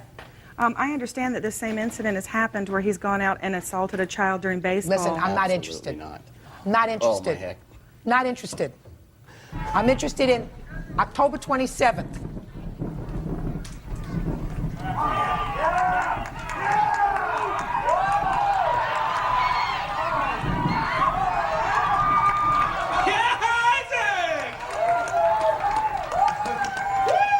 He gets up.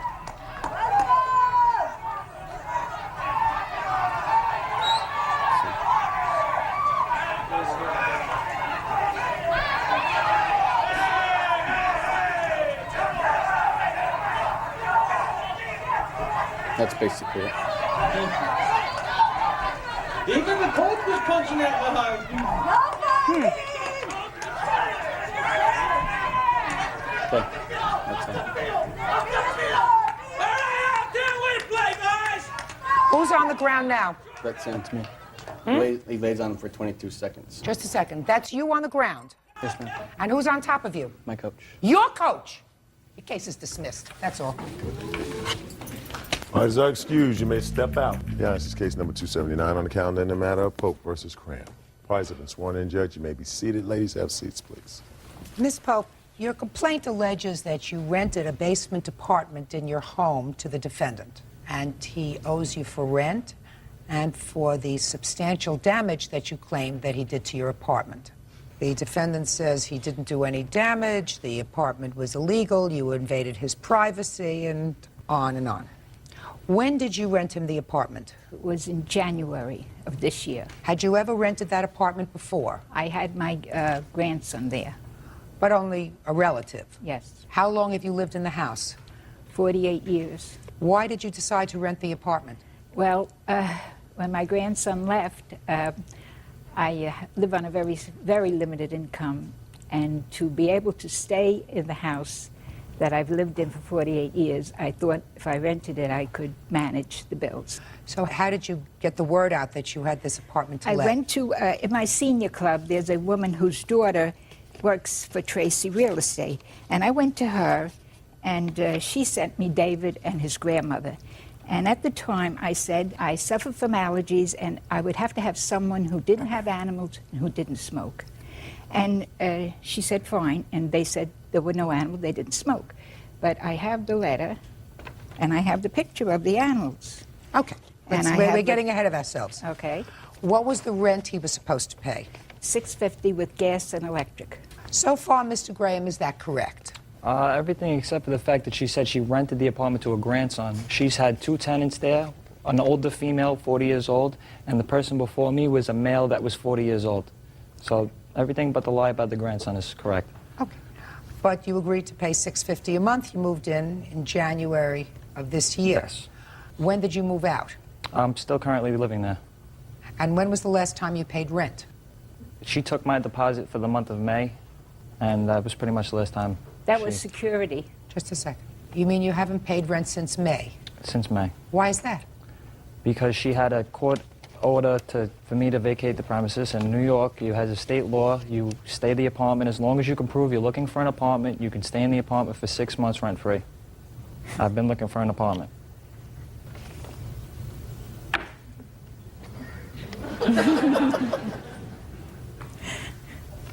You his grandmother? Yes, I am.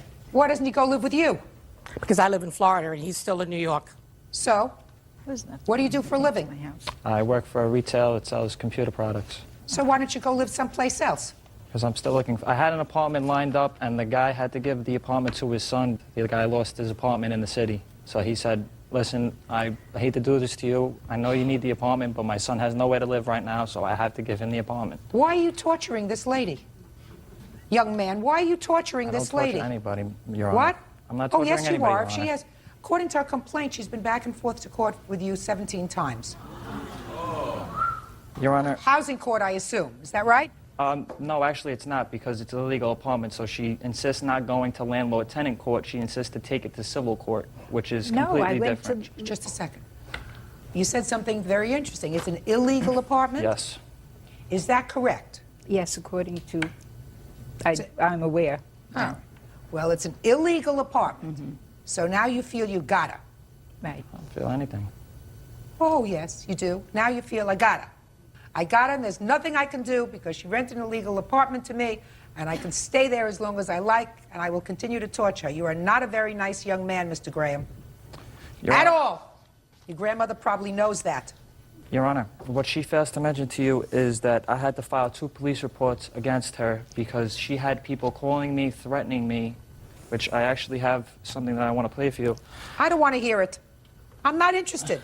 Put it down.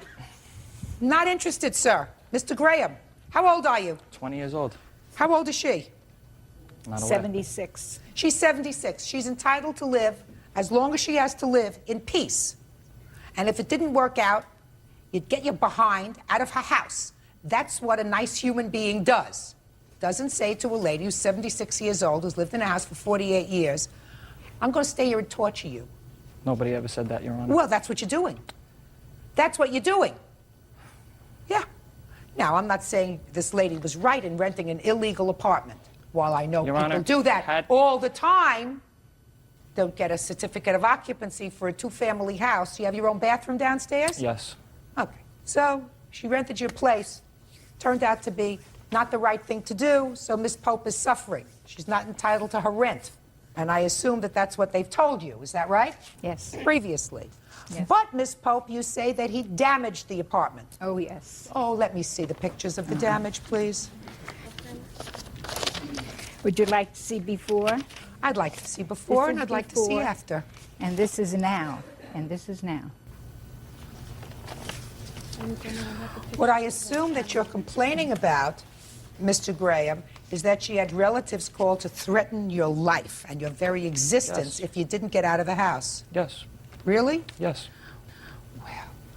Bird, I want you to look at this. That'd be worth a little threat. I would. As far as I know, there's a thing called go to court, do everything legally. Seeing as how I'm the one that's underage, you would expect me to do threats. I went through everything legally. I spoke to a lawyer. He said, as soon as she filed the report to say she wanted me out of the apartment and that she was suing me for whatever back rent it was, he said, go to court, do not pay anything till a judge tells you what you should pay. He's from Brooklyn, eh? Not only are you not a very nice person, Mr. Graham, you're also a slob.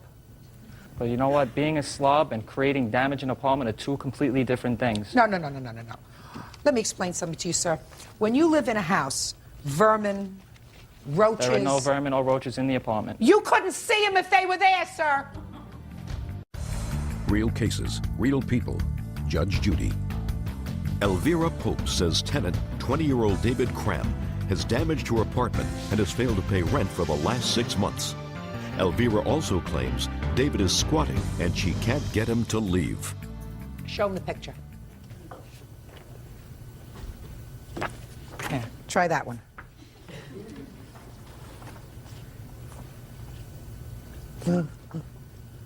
Thank you. If you notice, Your Honor, it's all boxes, videotapes. There's no food on the floor. There's nothing to do with Just roaches. a second. Just what? There's dog feces all over the floor. Dog urine on the floor. The place is so smelly. I get it up into my kitchen. Shh. I got it. I got it. May I say something? Yeah, I'd like to hear from you. You sure you want to say it? Yeah, I want to say it. Okay. Take a look at the pictures. I know that David is a slob. I raised David, okay? His door was closed, all right? Take a look at the pictures. I don't have to look at the pictures. I know. Yeah. Okay, I know David.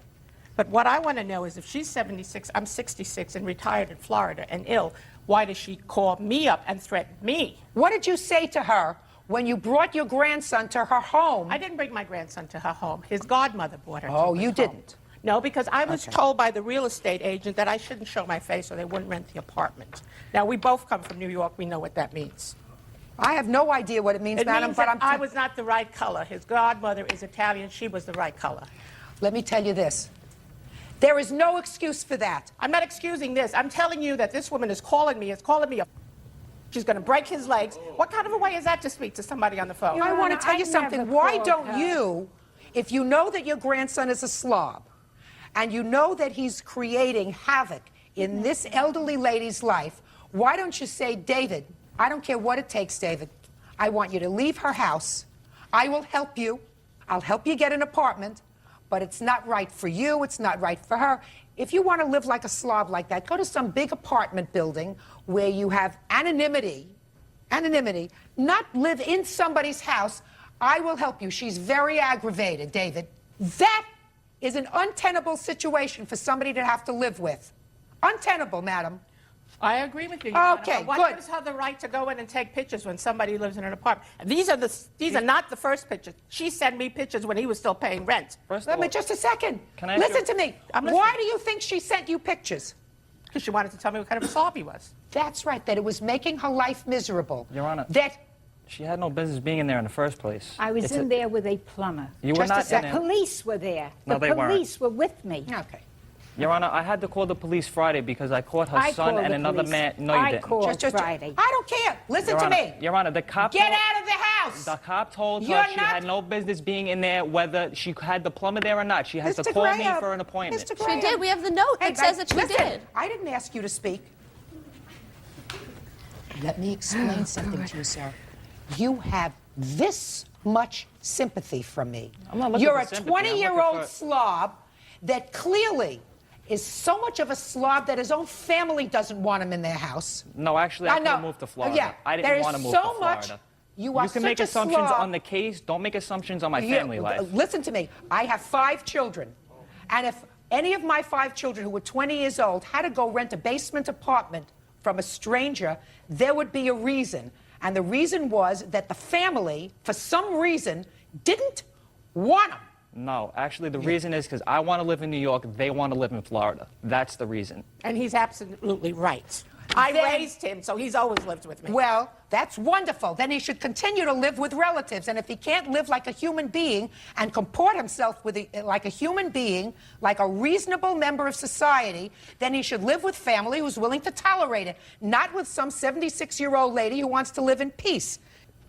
Looks like to me $3,000 worth of damage in this apartment. Judgment for the plaintiff. That's all. Parties are excused. You may step out. I'm going to be dead if I'm not out of the apartment. She got a call saying that my leg's going to be broken. David has nothing bad to say about me, so he has to make things up. I'm not paying you rent for you to come in and out of my privacy. He has dog feces all over the floor, and he wasn't even supposed to have a dog. Everything she got, she deserves. And now the next case. All parties in the matter of Pauls versus Mayers, step forward, please. 29-year-old tattoo artist Jason Pauls is suing his former employee's girlfriend, 26-year-old student Cheryl Mayers, for throwing a brick through his storefront window. Mr. Pauls, the defendant was the girlfriend of an employee of yours? Yes, ma'am. And for some reason you got into a verbal discussion with her. According to your complaint, she threw a brick through your storefront window. It cost you $1,500 to replace the window. You want her to pay for it. The defendant says that she threw the brick at your window, even though you didn't see it.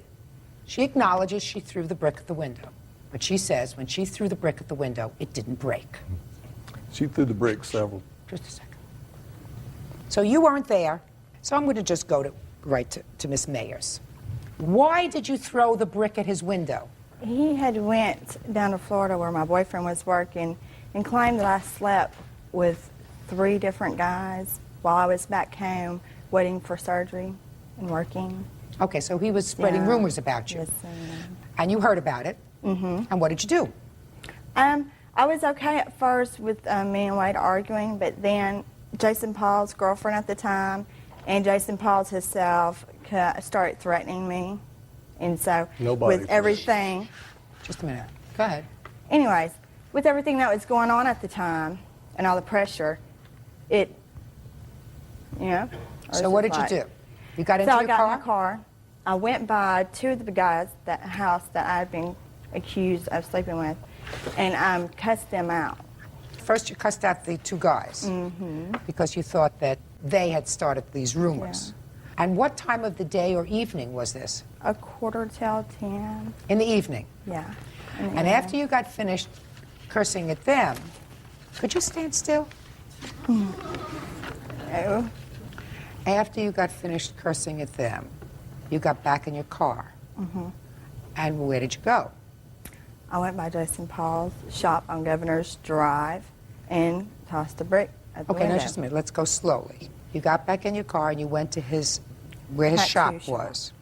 And everything, I assume, at that time was closed.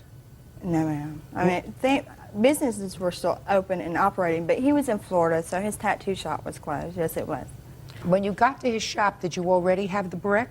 Yes, ma'am. Where had you gotten the brick from? I picked it up from the parking lot from the last people's house that I left. So you grabbed it because your intention was to take the brick and to go and throw it in the window. Ma'am. That was your next stop. So you got out of the car?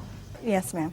Stood by my door of my car. How close were you to the window when you threw it? Approximately from me to you. And then what did you do? Just tossed it. And then did you get right Sat back in your... back down into my car and left. And left. So what is your defense to this action? I did not see the glass break. I knew that it had hit the window, and I left. But I did not hear no glass shatter. Apparently there is some type of plexiglass or something, but it's not, pure glass like what a house window would be. So you threw the brick at the window, you jumped in your car, and you left. Yes, ma'am. And your defense is that I didn't see the window shatter. No, ma'am. Perfect. Can I see the bill for the window?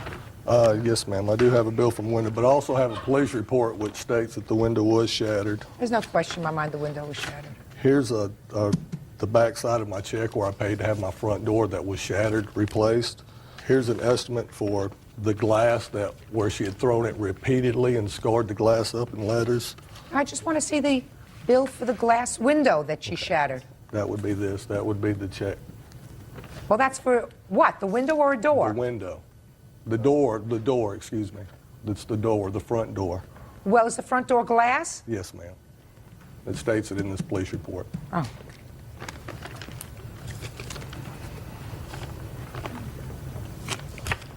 The front window is $341? Yes, ma'am. I also have... Just a minute. And the door was $450? Yes, ma'am. Why did they have to replace the whole front door? Was that all It glass? was one-piece glass. I have a picture of it, Your Honor. I'd like to see it, please. I also have pictures of the scarring on the other windows and the hole in the wall where the brick went through and it actually hit the wall on the other side. Who are you? I fixed the door and everything while Mr. Pauls was in Florida. I was the first person on the scene. Oh, I see. After the police had showed up, and It's not necessary. okay. It's not necessary. How old are you? 26. Do you work? No, ma'am, not at this time. How do you support yourself? Currently, I'm not employed. No, Well, ma'am. how do you support yourself? I don't. How do you I live? receive a check each month. From what? $200 for From what? back child support. You have a child? Yes, ma'am. You have a child who lives with you? No, ma'am, he's not currently living with me neither. Who does the child live with? His father. Would you like to see the police report as well? Not necessary. Your Honor, I also have an itemized list of what it's going to cost to have all the letters and everything replaced on the front window. Let me see it.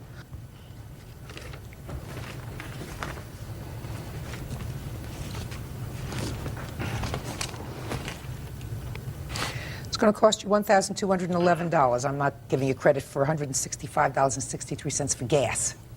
It's what You it can took try. for me to come back up there to have the window replaced. You can have the window replaced by having one of your friends take care of it. Listen, just because you didn't see this window break because you got in your car too fast doesn't mean that you didn't break the window. It's ridiculous to try to blame somebody else for doing it. Judgment for the plaintiff for the amount of $1,211. That's all. Thank you, Your Honor. Parties are excused. You may step. Nina finds an old book about Captain Aria's adventures. When she gets nervous about speaking in class, the captain appears as a vision, encouraging her to face her fears with small steps. Through their adventures, Nina learns that bravery isn't about grand acts, but small moments of courage. Inspired, she gives a presentation, and her classmates cheer, seeing her confidence. Nina goes on to teach others the same lesson Captain Aria taught her. Moral: courage is built through small steps, and every act of bravery starts with facing your fears. The sun hangs high in the azure sky as our journey begins. A ragtag caravan led by young Anya crosses the arid desert landscape. Their mission is crucial, delivering life-saving supplies to a village isolated on the fringes of the barren wilderness. First, it's a parched bird, wings too weary to carry on its flight. Then a whimpering puppy lost amongst the sand dunes. And finally, a frail donkey burdened by illness. Anya, her heart brimming with empathy, refuses to abandon these souls in distress. With each act of kindness, skepticism within the caravan fades. Even Zara, the roughest, most pragmatic of them all, softness. They reach their belated destination, a chorus of cheers filling the air. The vibrant village ignites with joy. Among the crowd, to their surprise, the bird now rejuvenated takes flight. The lost puppy, joyfully reunited with its owner, and the donkey bearing the supplies they brought. Anya and her caravan showed was never forgotten.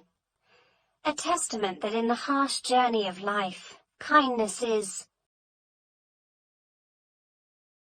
In a remote fishing village, every dawn without fail, a man named Reza ventures into the sea. His catch is never his alone, as he generously shares it with his fellow villagers. One calamitous day sows despair as a storm runs through the village and sweeps away his sole means of sustenance, his fishing net. Faced with this adversity, a courageous young woman named Zara steps forward, offering her help in recovering Reza's lost net from the storm-tossed sea. Together, armed with determination and courage, they dive into the depths of the azure ocean, not knowing what awaits them beneath. Just when hope was fleeting, their path is illuminated by a wise old dolphin who guides them through the undersea maze.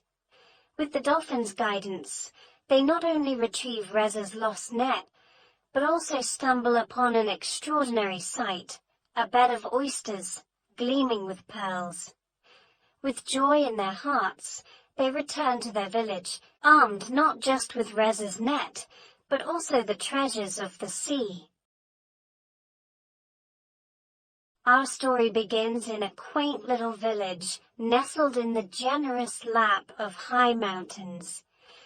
An ordinary girl, Lena, with an extraordinary dream, stares at the towering mountain peak, her eyes sparkling with aspiration. Despite the stinging icy winds and whispers of impossibility, Lena and her loyal friend, Rafiq, embark on their exciting journey up the mountain. Each slippery path, each sudden storm and creeping self-doubt become characters of their story, challenging them and testing their resolve. In their darkest hours, they turn to the wise words of Grandpa Zaid. In unity, there is strength. When you feel lost, look back to your dreams. They are your compass. Guided by their unyielding spirit and the warmth of their friendship, they discover an unexpected trail, leading them towards the elusive peak. As they reach the summit, they are greeted by an inspiring sunrise, the golden rays symbolizing their victory, not just over the mountain, but over their fears and doubts as well. They learn that every dream, however big, can be. Once upon a time, in a peaceful little village, lived a young boy named Milo. He was a shy and quiet boy, known for often escaping to the tranquility of the nearby forest, his hidden sanctuary where he could free his passion for music, a secret he was too timid to share. One day, his wise grandma Alia, seeing his love for music, whispered in his ear, "Milo, find the music within and share it with the world, or at least with the forest." She tugged him gently towards the edge of the forest with a warm smile. Intrigued yet hesitantly, Milo stepped foot into the forest, carrying the weight of her words. He began to softly hum a tune. Then a whisper of a song flowed from his lips. The animals of the forest, captivated by his voice, began to gather round him. Sami the squirrel, enchanted by his melody, chirped encouragingly, imploring him to continue. The more he sang, the more the shy boy disappeared, replaced by an emboldened,